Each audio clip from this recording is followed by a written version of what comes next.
إن الحمد لله نحمده ونستعينه ونستغفره ونعوذ بالله من شرور أنفسنا ومن سيئات أعمالنا من يهده الله فلا مضل له ومن يضلله فلا هادي له وأشهد أن لا إله إلا الله وحده لا شريك له وأشهد أن محمدا عبده ورسوله أما بعد فإن خير الحديث كتاب الله وخير الهدي هدي محمد صلى الله عليه وآله وسلم وشر الأمور محدثاتها وكل محدثة بدعة وكل بدعة ضلالة وكل ضلالة في النار. أعوذ بالله السميع العليم من الشيطان الرجيم من همزه ونفخه ونفثه. بسم الله الرحمن الرحيم. رب اشرح لي صدري ويسر لي أمري واحلل عقدة من لساني يفقهوا قولي. بسم اللہ الرحمن الرحیم. ان اللہ وملائکتہ یصلون علی النبی یا ایہا الذین آمنوا صلوا علیہ وسلموا تسلیما. اللہم صل علی محمد وعلی آل محمد کما صلیت علی ابراہیم وعلی آل ابراہیم انک حمید مجید. اللہم بارک علی محمد وعلی آل محمد کما بارکت علی ابراہیم وعلی آل ابراہیم انک حمید مجید. الحمدللہ آج 23 مئی 2015 کو ہفتے کے دن قرآن کلاس نمبر 176 میں ہم سورۃ الحجر کی آیت نمبر 10 سے انشاءاللہ شروع کریں گے. اعوذ باللہ من الشیطان الرجیم. بسم اللہ الرحمن الرحیم. وَلَقَدْ أَرْسَلْنَا مِن قَبْلِكَ فِي شِيَعِ الْأَوَّلِينَ. اور بے شک اے محبوب صلی اللہ علیہ وسلم ہم نے آپ سے پہلے جو اگلی امتیں گزر چکی ان میں بھی پیغمبروں کو مبعوث فرمایا تھا. وَمَا يَأْتِيهِم مِّن رَّسُولٍ إِلَّا كَانُوا بِهِ يَسْتَهْزِئُونَ. اور نہیں آتا تھا کوئی رسول کسی بھی امت کے پاس مگر یہ کہ الا کانوا بہ یستہزئون کہ وہ قومیں اپنے رسولوں کا مذاق اڑایا کرتی تھی. والعیاذ باللہ تعالی. اصل میں یہ ہمارے محبوب صلی اللہ علیہ وسلم کو تسلی دی جا رہی ہے کہ اگر آپ کے ساتھ مشرکین عرب مس بیہیو کر رہے ہیں تو یہ کوئی انوکھا واقعہ نہیں. آپ سے پہلے جتنے بھی انبیاء گزرے جب انہوں نے اپنی قوموں کے سامنے دعوت حق بلند کی توحید کی دعوت پیش کی تو ان کی امتوں نے ان کا یوں ہی مذاق اڑایا. چند لوگ ہی تھے جنہوں نے حق قبول کیا. کذالک نسلکہ فی قلوب المجرمین. بالکل اس طریقے سے ہم گمراہی کو داخل کر دیتے ہیں مجرمین کے دلوں میں. یعنی جو خود گمراہی کمانا چاہتا ہے پھر اللہ تعالیٰ کی طرف سے ڈیوائن مہر بھی لگ جاتی ہے. جو حق کی طرف آئے گا اللہ تعالیٰ اس کے لیے اپنی راہیں کھول دے گا. والذین جاہدوا فینا لنہدینہم سبلنا. جو لوگ ہماری راہ میں کوشش کریں گے ہم اپنی راہیں ان کے لیے کھول دیں گے. یعنی ایسی راہیں کھولیں گے کہ ہر راہ جو ہے اس صراط مستقیم تک پہنچانے میں اور اس الٹیمیٹ کامیابی یعنی جنت تک پہنچانے میں ان کے لیے معاون ہوگی.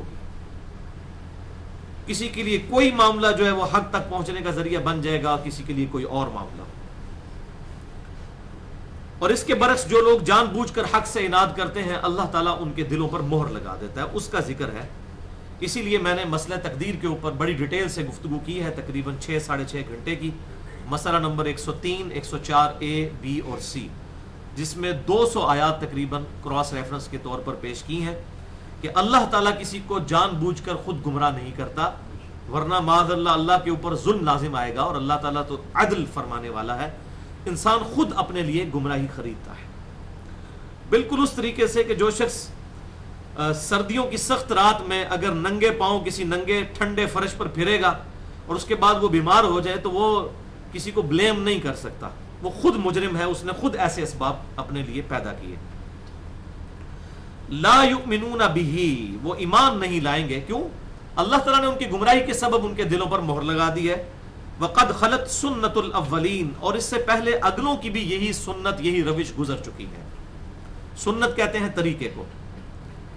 تو ان سے اگلے بھی جو مجرمین گزر چکے انہوں نے بھی اپنے نبیوں کے ساتھ یہی معاملہ کیا، تو اللہ تعالیٰ نے ان کے ساتھ پھر ان پر اپنی ڈیوائن مہر لگائی اور ان کو پھر ہدایت نصیب نہیں ہوئی، وَلِعَاذُ بِاللَّهِ تَعَالَى وَلَوْ فَتَحْنَا عَلَيْهِمْ بَابًا مِّنَ السَّمَاءِ، اور اگر ایسا ہوتا کہ ہم آسمان کے دروازے بھی ان کے لیے کھول دیتے، یعنی یہ جو ہمارے پروفٹ سے ڈیمانڈ کر رہے ہیں کہ نبی صلی اللہ علیہ وسلم کے لیے آسمان سے دروازے کھولے جائیں اور آپ صلی اللہ علیہ وسلم فزیکلی ٹینجیبل فارم میں انہیں نظر آئے کہ آپ آسمان پر چڑھ جائیں اور پھر ان کے سامنے کتاب لے کر اترے تب یہ ایمان لائیں گے، تو اللہ تعالیٰ فرماتا ہے اگر ایسا بھی ہو جائے، اگر ہم ان کے لیے آسمان سے دروازے کھول دیتے، نہ ان کے لیے بلکہ فَظَلُّوا فِيهِ يَعْرُجُونَ، بلکہ ایسا معاملہ کر دیتے کہ وہ ہر وقت اس پر چڑھتے اور اترتے رہتے، یعنی آسمان تک ہم سیڑھی بھی لگا دیتے اور یہ ان کے سامنے حق واضح کر دیتے، تب بھی انہوں نے حق قبول نہیں کرنا تھا اور کیا کہنا تھا؟ لَقَالُوا إِنَّمَا سُكِّرَتْ أَبْصَارُنَا، تو پھر یہ ضرور یہی کہتے کہ ہماری تو نظر بندی کر دی گئی ہے، بل نحن قوم مسحورون، بلکہ ہم پر تو جادو چلا دیا گیا ہے. یعنی کوئی لیم ایکسکیوز انہوں نے گھڑ لینا تھا، دل بے ایمان تے حجتاں ٹیر، آٹا گوندیاں ہلدی کیوں ہے، یہ وہ والی بات ہے. اور وہ ایک کہاوت بھی ہے کہ وہ باپ بیٹا جا رہے تھے، ساتھ ان کے گدھا تھا، ٹھیک ہے، تو ایک جگہ سے جب وہ گزرے تو بعض لوگوں نے ان پر یہ آواز کسی کہ بھائی کیسے بیوقوف لوگ ہیں کہ گدھا ان کے ساتھ ہے اور دونوں پیدل چل رہے ہیں، گدھے پر سواری کیوں نہیں کر لیتے؟ تو انہوں نے گدھے پر سواری کی، ان میں سے ایک نے، باپ نے یا بیٹے نے، سپوز پہلے باپ نے سواری کی. تھوڑی دور آگے گئے تو کچھ اور لوگ ملے، انہوں نے کہا کتنا یہ گستاخ بیٹا ہے کہ آپ دیکھو کہ اس نے جو کتنا یہ ظالم باپ ہے جو خود تو سوار ہے، اس کا بیٹا جو ہے وہ پیدل چل رہا ہے. تو وہ باپ اتر گیا، اس نے اپنے بیٹے کو گدھے کے اوپر سوار کر دیا. تھوڑی دور آگے گئے تو پھر ایسا معاملہ ہوا کہ بعض لوگوں نے کہا کہ کتنا گستاخ بیٹا ہے کہ یہ خود جو ہے یہ سواری پر بیٹھا ہوا ہے اور باپ اس کا جو ہے وہ نیچے ہے. پھر وہ دونوں چڑھ گئے گدھے کے اوپر، لیکن آٹا گوندے ہلدی کیوں ہے. تھوڑی دور گئے تو بعض لوگوں نے کہا کتنے ظالم ہیں، دیکھو کہ دونوں ایک معصوم سے گدھے کے اوپر چڑھے ہوئے ہیں. تو یہ مسئلہ ہے کہ انسان جب کوئی بات ماننا نہ چاہے، حق اس کے سامنے بالکل عیاں بھی ہو جائے، تو وہ حق بات کبھی قبول نہیں کرے گا. کبھی کوئی لیم ایکسکیوز گھڑ لے گا، کبھی کوئی لیم ایکسکیوز. اس لیے یہ میری بات یاد رکھیے گا کہ اکثر لوگ ہم پریشان بھی ہوتے ہیں، کبھی کسی کو دعوت دیتے ہیں، کہتے ہیں کہ لوگ بات نہیں مانتے، بات قبول نہیں کرتے. واللہ جو شخص گمراہی پر ہے نا، وہ خود سے گمراہی پر ہے. اس پہ جب حق کھلتا ہے وہ حق خود ہی قبول نہیں کرتا. اس کو یہ بات پتہ چل جاتی ہے کہ بات حق ہے، لیکن پھر وہ کبوتر کی طرح آنکھیں بند کر لیتا ہے. اور کبوتر اگر یہ آنکھیں بند کر کے سمجھے کہ بلی غائب ہو گئی ہے، تو بلی غائب نہیں ہوئی، وہ اس کی گیچی مڑوڑے گی، آ کے اس کی گردن مروڑ کے لے جائے گی. تو جس وقت انسان کو حق بات پتہ چلے اسی وقت قبول کر لینی چاہیے، اور یہی اہل حق کی نشانی ہے. صحابہ کرام علیہم رضوان کی جو اللہ تعالیٰ نے قرآن پاک میں بار بار تعریف کی ہے اسی بنیاد کے اوپر، وقالوا سمعنا واطعنا، کہ وہ کہتے ہیں ہم نے سنا اور مان لیا، اطاعت اختیار کر لی. آئیں بائیں شائیں پھر وہ نہیں کرتے. تو اللہ تعالیٰ فرماتا ہے کہ انہوں نے حق قبول نہیں کرنا تھا. انہوں نے اس وقت بھی یہ کہنا تھا ہماری تو نظر بندی ہو گئی ہے، ہم پر تو جادو کر دیا گیا. وَلَقَدْ جَعَلْنَا فِي السَّمَاءِ بُرُوجًا، اور بے شک ہم نے آسمان میں برج بنائے ہیں. یہ ابھی تک متشابہات ہیں، یہ ان سین چیزیں ہیں. یہ کون سے برج ہیں یہ ابھی تک سائنس اس کی تحقیق میں نہیں پہنچی، لیکن اس کے ساتھ جو دوسری چیز ہے وَزَيَّنَّاهَا لِلنَّاظِرِينَ، اور ہم نے آسمان کو دیکھنے والوں کے لیے مزین کر دیا ہے. یعنی کوئی دیکھے آسمان کی طرف تو اس کا دل خوش ہو جائے. اب رات کے وقت اگر یہ امیجن کریں کہ ستارے نہ ہوں تو آسمان کی طرف کسی نے بھی نہیں دیکھنا. آسمان کی مثال اس اندھیری کوٹڑی کی چھت کی سی ہوگی جس میں آپ نے سامان تو اپنا رکھا ہوگا لیکن کبھی اس کی چھت کی طرف نہیں دیکھیں گے. یہ آسمان کی خوبصورتی ہے جو اللہ تعالیٰ فرماتا ہے وَزَيَّنَّاهَا لِلنَّاظِرِينَ، ہم نے اس آسمان کو ناظرین کے لیے، یہ ناظرین کا لفظ اردو میں بھی استعمال ہوتا ہے، دیکھنے والوں کے لیے ہم نے اس کو مزین کر دیا ستاروں کی شکل میں. وَحَفِظْنَاهَا مِن كُلِّ شَيْطَانٍ الرَّجِيمٍ، اور ہم نے اس آسمان کی حفاظت بھی فرمائی ہے ہر مردود راندہ درگاہ شیطان سے. یعنی شیطان کی بھی ذریت ہے، ایک تو وہ بڑا ابلیس ہے، پھر اس کی بھی آگے اولاد بھی ہے، حتیٰ کہ صحیح بخاری اور مسلم کی متفق علیہ حدیث ہے کہ ہر شخص کے ساتھ اللہ تعالیٰ کی طرف سے ایک شیطان اور ایک فرشتہ اٹیچ ہے. صحیح مسلم میں ذرا زیادہ ڈیٹیل کے ساتھ آتا ہے، اور یہ ایک متفق علیہ حدیث بخاری اور مسلم کی، اس میں یہ بھی الفاظ ہیں کہ شیطان انسان کے جسم میں اس طرح دوڑتا ہے جیسا کہ خون، اس طرح خون کی گردش کی طرح انسان کے ساتھ وہ دوڑتا ہے انسان کے جسم میں. اس میں نے بڑی ڈیٹیل سے لیکچر دیا ہے شیطانی وسوسے اور اس کا علاج، مسئلہ نمبر 83A اور 83B، اس میں نے یہ ساری احادیث بتائی ہیں. اور صحیح مسلم میں یہاں تک ہے کہ آپ صلی اللہ علیہ وسلم نے فرمایا کہ ہر شخص کے ساتھ ایک فرشتہ ہے اور ایک شیطان اٹیچ ہے، ہر ابن آدم کے ساتھ. ایک صحابی نے بڑی جرت کر کے پوچھ لیا اللہ کے محبوب صلی اللہ علیہ وسلم کیا آپ کے ساتھ بھی؟ آپ نے فرمایا ہاں میرے ساتھ بھی ایک شیطان اور ایک فرشتہ ہے، ایک جن. شیطان جو ہے وہ جن ہے، سورۃ الکہف میں آ بھی جائے گا. لیکن اللہ تعالیٰ نے مجھے اس پر قدرت دی اور اس کو میرا مطیع کر دیا، اب وہ بھی مجھے نیکی کی طرف مائل کرتا ہے. سوائے ہمارے محبوب صلی اللہ علیہ وسلم کے اس امت میں اس روئے ارض پر کوئی انسان ایسا نہیں ہے جس کے ساتھ شیطان اٹیچ نہ ہو اور اسے برائی کی طرف مائل نہ کرے.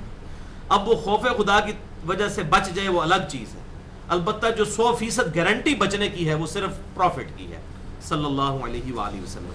اسی لیے تو ہم کہتے ہیں امام اسے بنائیں کہ جن کی حفاظت کی گارنٹی اللہ نے خود لی ہے.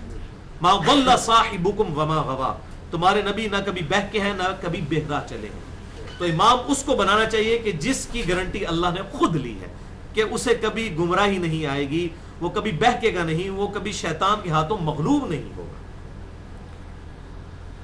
تو اللہ تعالیٰ فرماتا ہے ہم نے اس آسمان کو شیطان جو مردود بارگاہ ہیں ان کے خلاف محفوظ کر دیا ہے کہ شیطان جب بھی پرواز کرنے کی کوشش کرتے ہیں، جنات جو ہیں فرشتوں سے کوئی خبر اچکنے کی کوشش کرتے ہیں، کیونکہ شیطان جو ہے یا جنات جو ہیں ان کی طاقت انسان سے بہت زیادہ ہے. ظاہر ہے وہ آگ سے بنے ہوئے ہیں، اور صحیح مسلم میں حدیث ہے، قرآن حکیم میں تو بڑی ڈیٹیل کے ساتھ آگے آ بھی جائے گی، قصہ آدم اور ابلیس بھی اب شروع ہونے والا ہے. صحیح مسلم میں ہے کہ اللہ تعالیٰ نے انسان کو مٹی سے، فرشتوں کو نور سے اور جنات کو آگ کی لپٹ سے پیدا کیا. تو اس میں جو جنات کو آگ کی لپٹ سے اور انسان کو مٹی سے، ان دونوں چیزوں کا ذکر قرآن حکیم میں بھی موجود ہے. البتہ فرشتوں کا نور سے پیدا ہونا وہ صحیح مسلم کی حدیث میں. تو ان کی پرواز ہے، ان کی طاقت ہے، یہ جو ہے وہ بڑی اونچی بلندی تک اڑ جاتے ہیں. ان کو آکسیجن کی کوئی ضرورت نہیں ہے سانس لینے کے لیے. ان کی اللہ تعالیٰ نے جو کیمسٹری ہے بالکل ڈیفرنٹ بنائی ہے، ان کی ڈومین بالکل ڈیفرنٹ ہے، اور بسا اوقات انسان کے اندر بھی یہ حلول کر جاتے ہیں. اتنی طاقت بھی اللہ تعالیٰ نے دی ہے، لیکن ایسی طاقت نہیں ہے کہ یہ دنیا کا نظام درم برم کر دیں. جس طرح کہ ہمارے انڈیا، پاکستان اور بنگلہ دیش کے کلچر میں، خصوصاً ہمارے پنجاب کے کلچر کے اندر ہر گھر یہ سمجھتا ہے ہمارے اوپر جنات کا کوئی قبضہ ہو گیا، تعویذ دھاگے ہو گئے ہیں. ایسا نہیں ہے. آپ اگر صرف ایک دروازہ بند کر دیں، اس کو کنڈی بھی نہ لگائیں، صرف دروازہ پھیر دیں یوں، تو شیطان وہ دروازہ نہیں کھول سکتا، جنات وہ دروازہ نہیں کھول سکتے. اور یہ جو سمپل کنڈی ہے جیسے انسان کے لیے کنڈی ہے، یہ ان کے لیے بھی ہے، ورنہ تو دنیا کا نظام درم برم ہو جائے. ورنہ تو آپ روزانہ اخبارات میں سن رہے ہوتے کہ آج اتنے بینک جو ہے وہ جنوں نے لوٹ لیے ہیں، پیسے نکال کے بھاگے ہیں. اور بعض لوگ کہتے ہیں نا ہمارے قبضے میں جن ہے، حالانکہ وہ خود جنوں کے قبضے میں ہوتے ہیں. اصل میں جنات ان کو استعمال کر رہے ہوتے ہیں. تو ان کو کہ بھئی آپ جو اتنے غریب 10-10 روپے 20-20 روپے لوگوں سے اکٹھے کر رہے ہیں، ایک بینک ہی لوٹ لیں. تو اس طرح کام نہیں چل سکتا. دنیا کا نظام اللہ تعالیٰ نے ان کی لمیٹیشن رکھی ہوئی ہے، وہ اس خاص لمٹ کو کراس نہیں کر سکتے. لیکن البتہ جہاں تک اڑنے کا تعلق ہے، ہزاروں کلومیٹر سفر کرنے کا تعلق ہے، ان کو کسی گاڑی کی، کسی جہاز کی ضرورت نہیں ہے، خود اڑ سکتے ہیں، پہنچ سکتے ہیں. اور اس سولر سسٹم میں وہ آتے جاتے ہیں. ان کا اللہ تعالیٰ ذکر فرما رہے ہیں کہ ہم نے آسمان کی حفاظت فرمائی ہے شیطان مردود جو شیاطین ہیں ان سے، کہ وہ فرشتوں سے کوئی خبر نہ اچک لیں. وہ آ کے پھر نجومیوں کو بتا دیں، اور نجومی آدھا سچ آدھا جھوٹ ملا کر وہ پہلی خبر مشہور کر دیتے ہیں، اور پھر لوگ کہتے ہیں بڑے پہنچے ہوئے ہیں، ان کو مستقبل کی خبریں پتہ چلیں. بسا اوقات وہ اچکتے ہیں تو اللہ تعالیٰ کی طرف سے ان کے اوپر ایک شہاب ثاقب مارا جاتا ہے. اس کا ذکر ہے الا من استرق السمع فاتبعه شهاب مبین، بجز اس کے کہ جب وہ چوری چھپے سن لیں کوئی فرشتوں کی بات، تو ایسی صورت میں فاتبعه شهاب مبین، تو ایک جو آگ کا شعلہ ہے، شہاب ثاقب جو ہے وہ ان کی جو ہے وہ پیروی کرتا ہے، یعنی ان کے اوپر وہ حملہ آور ہو جاتا ہے، جن کو ہم میٹرائٹس بھی کہتے ہیں، شہاب ثاقب۔ یہ اکثر کبھی رات کے اندھیرے میں بڑی تیزی سے ایک شعلہ یوں جاتا ہوا نظر آتا ہے، اور جیسے ہی وہ پتھر جو ہے ہماری یہ ایٹماسفیئر کے اندر انٹر ہوتا ہے تو ظاہر ہے کہ ایئر کی ریزسٹنس کی وجہ سے اس کو آگ لگ جائے گی، بہت زیادہ ریزسٹنس ہوتی ہے اور بڑی سپیڈ سے وہ ظاہر ہے داخل ہو رہا ہوتا ہے، اور اسی لیے آپ کو پتا ہے وہ جو اسپیس شٹل بھی کولمبیا ایک دفعہ آپ کو پتا ہوگا کہ وہ جل گئی تھی، صرف ایک اس کی جو ہیٹ کو ریزسٹنس دینے والی ٹائل تھی وہ اکھڑی ہوئی تھی، جیسے ہی وہ زمین کی اس فضا میں داخل ہوئی تو وہاں پر آگ لگی اور سب لوگ مر گئے۔ تو یہ جب اللہ تعالیٰ کی طرف سے پتھر جو داغے جاتے ہیں شہاب ثاقب کی فارم میں ستاروں سے ان شیاطین کے اوپر، تو وہ پھر بھاگ جاتے ہیں۔ اچھا، سائنٹیفکلی ہم اس کا کوئی پروف نہیں دے سکتے، صرف اتنی بات ہو سکتی ہے کہ یہ شہاب ثاقب آتے ہیں، اور سائنٹسٹ مانتے ہیں اس بات کو، ظاہر اسٹرونومی کی فیلڈ ہے یہ، کہ آسمان پہ ستاروں سے اس طرح کے پتھر ٹوٹ کے گرتے ہیں۔ اب وہ کیوں ٹوٹ کے گرتے ہیں، وہ کس طرح اپنی گریوٹی چھوڑتے ہیں، یہ اس کو سائنس پھر بحث نہیں کر سکتی۔ سائنس بس اتنی بات کرے گی کہ it is physical phenomena of nature, یہ نیچر کا فزیکل فینومینا ہے۔ ہمیشہ جو چیزیں ہیں وہ بلندی سے اترائی کی طرف آتی ہیں ڈیو ٹو گریوٹی، تو کہتے ہیں گریوٹی قوت کشش ثقل کی وجہ سے چیزیں جو ہے وہ نیچے کی طرف آتی ہیں۔ یہ گریوٹی کیوں ہے تو وہ کہتے ہیں it is physical phenomena of nature. ہر چیز کا الٹیمیٹ جواب، بلکہ کہنا چاہیے God is the explanation of all the realities in this universe. God ہی ایکسپلینیشن ہے، اللہ ہی ایکسپلینیشن ہے ہر اس طرح کی فزیکل فینومینا آف نیچر کی الٹیمیٹ۔ اب زلزلہ آتا ہے، ہم کہتے ہیں ٹیکٹونک پلیٹس ہل جاتی ہیں، اچھا جی وہ کیوں ہلتی ہیں؟ It is physical phenomena of nature ultimately. اسی تو ہم کہتے ہیں وہ supreme being, super natural agency جو ان چیزوں کو ڈسٹرب کرتا ہے اپنی مشیت کے مطابق، یہ اس کے اختیار میں ہے ساری چیزیں، یہ وہ فرماتا ہے۔ تو شہاب ثاقب آتے ہیں، یہ ہمیں سائنس بتاتی ہے۔ ریزن کیا ہے اس کی؟ الٹیمیٹ ریزن گاڈ ہی ہے ان تمام چیزوں کی، جتنے بھی فزیکل فینومینا ہیں۔ تو یہ اس کا ذکر یہاں پر آیا کہ یہ شہاب ثاقب اللہ تعالیٰ کی طرف سے داغے جاتے ہیں ان شیاطین کے اوپر جو کہ فرشتوں سے چوری کرنے کی کوشش کرتے ہیں ان خبروں کو۔ وَالْأَرْضَ مَدَدْنَاهَا وَأَلْقَيْنَا فِيهَا رَوَاسِيَ، اور ہم نے زمین کو پھیلا دیا، اس کو بچھونا بنایا اور گاڑ دیے اس میں پہاڑ۔ یعنی زمین جو ہے وہ ہر وقت حرکت میں ہے، اس کی تین بڑی بڑی موشنز تو ہیں، ایک اپنے محور کے گرد ہے، اور اسی طریقے سے ایک اس کی سورج کے گرد موشن ہے جو 365 دنوں میں مکمل ہوتی ہے، ریولوشن، اور پھر پورا نظام شمسی بھی جو ہے وہ بھی موومنٹ کر رہا ہے۔ ایک ستارہ ہے سٹار ویگا، اس کی طرف پچھلے 15 ارب سال سے 200 کلومیٹر پر سیکنڈ کی رفتار سے، یعنی آپ اگر 5 سیکنڈ تک گنے تو 1000 کلومیٹر زمین اور پورا نظام شمسی طے کر چکا ہے 5 سیکنڈ میں 1000 کلومیٹر۔ تو اس طرح کے سارے فیکٹس میں نے بتائے ہیں مسئلہ نمبر 60 میں۔ Who is Allah in the light of latest scientific facts؟ اللہ کون ہے جدید سائنسی حقائق کی روشنی میں؟ تو یہ اتنی بڑی موومنٹس ہیں، اور آپ کو پتہ ہے یہ جب زمین اپنے محور کے گرد گھوم رہی ہے اور اتنی تیزی سے گھوم رہی ہے تو وہ تقریباً بنتا ہے 2 سیکنڈ کے اندر 30 کلومیٹر، اتنی تیزی کے ساتھ زمین ریوالو کر رہی ہے، اپنے محور کے گرد جو ہے وہ موو کر رہی ہے۔ اب اتنی سپیڈ سے ایک چیز موو کر رہی ہے، اس میں اگر امبیلنس ہوگا تو ظاہر ڈسٹربنس ہوگی۔ اب یہ ویل بیلنسنگ بھی گاڑیوں کی کروائی جاتی ہے، ذرا سا بھی امبیلنس ہو تو وہ ٹائر ہلنا شروع کر دیتا ہے، تو وہ چھوٹے چھوٹے ویٹس لگائے جاتے ہیں اس کے کناروں کے اوپر سرکمفرنس پہ، تاکہ اس کی وہ ساری جو سینٹریپیٹل فورس ہے اور سینٹریفیوگل فورس ہے اس کو ایڈجسٹ کیا جائے، پھر وہ ٹائر بالکل سیدھا چلنا۔ تو یہ جو چھوٹے چھوٹے ویٹس ایڈ کیے جاتے ہیں، اللہ تعالیٰ نے بھی اس کرۂ ارض پر یہ ویٹس اس کو سٹیبلائز کرنے کے لیے سٹیبلائزنگ ایفیکٹ کے طور پر پہاڑ زمین پر گاڑ دیے۔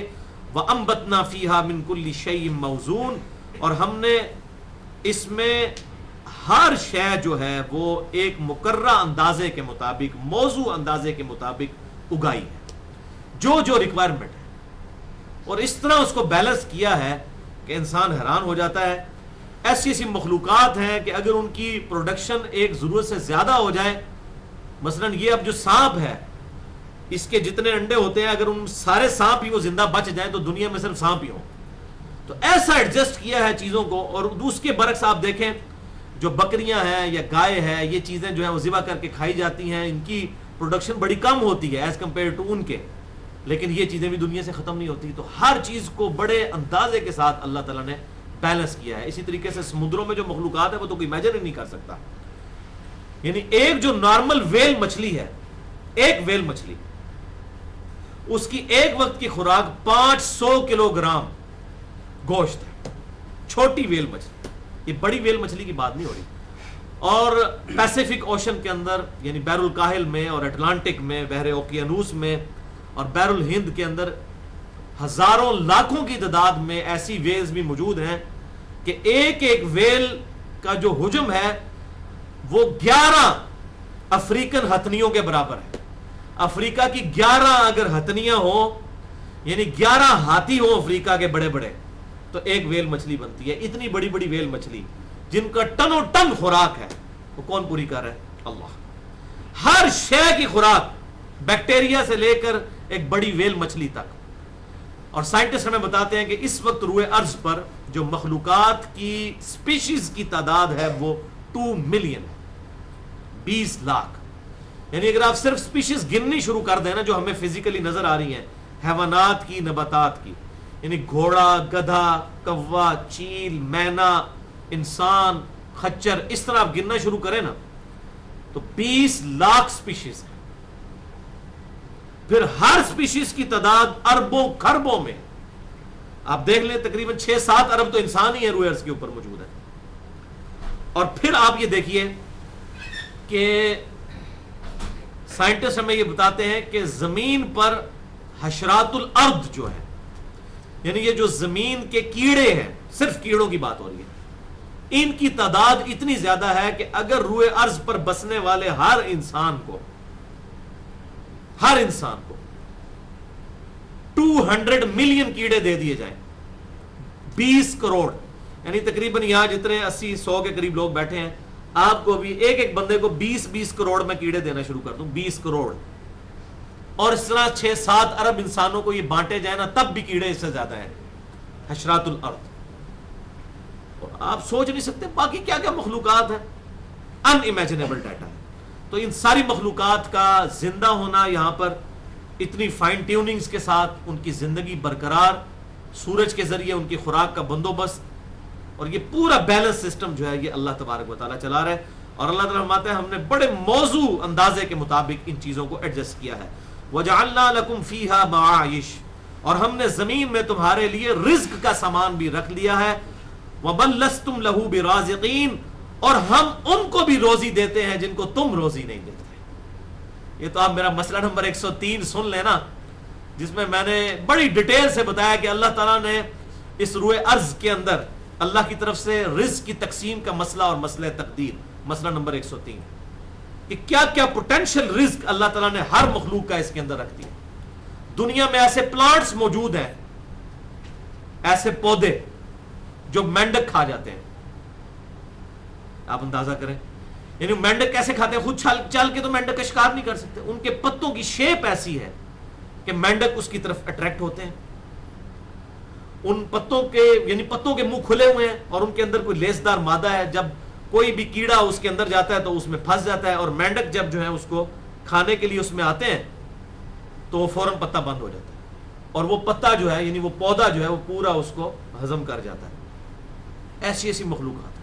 اور اسی کا ذکر سورۃ العنکبوت میں اللہ تعالیٰ فرماتا ہے کتنے جاندار ایسے ہیں جو اپنا رزق اپنی پیٹھ پر لے کر نہیں پھرتے، ہم ان کے منہ میں رزق ڈالتے ہیں. یہ دیکھیں پیٹھ پہ تو نہیں رزق لادا ہوا اس پودے نے، اس کے منہ میں رزق پہنچ رہا ہے.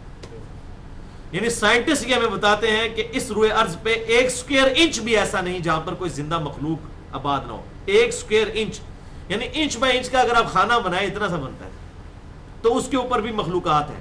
ہمارے یہ جسم کی کھال کے اوپر بھی لاکھوں بیکٹیریا ہیں جو پل رہے ہیں، ہمیں نظر نہیں آ رہے. ان کی خوراک کا بندوبست اللہ تعالیٰ نے ہمارے جسم سے کیا.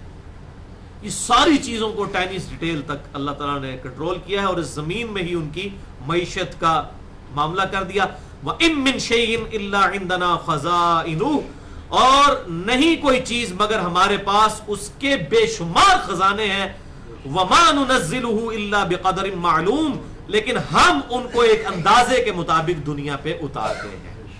اللہ فرماتا ہے ہمارے ڈیوائن سٹوریج میں تو انلمیٹڈ خزانے موجود ہیں، جس کو چاہے عطا کرتے ہیں، لیکن ہم بقدر ضرورت دنیا کا بیلنس قائم رکھنے کے لیے جن چیزوں کی ضرورت ہے وہ اتارتے رہتے ہیں۔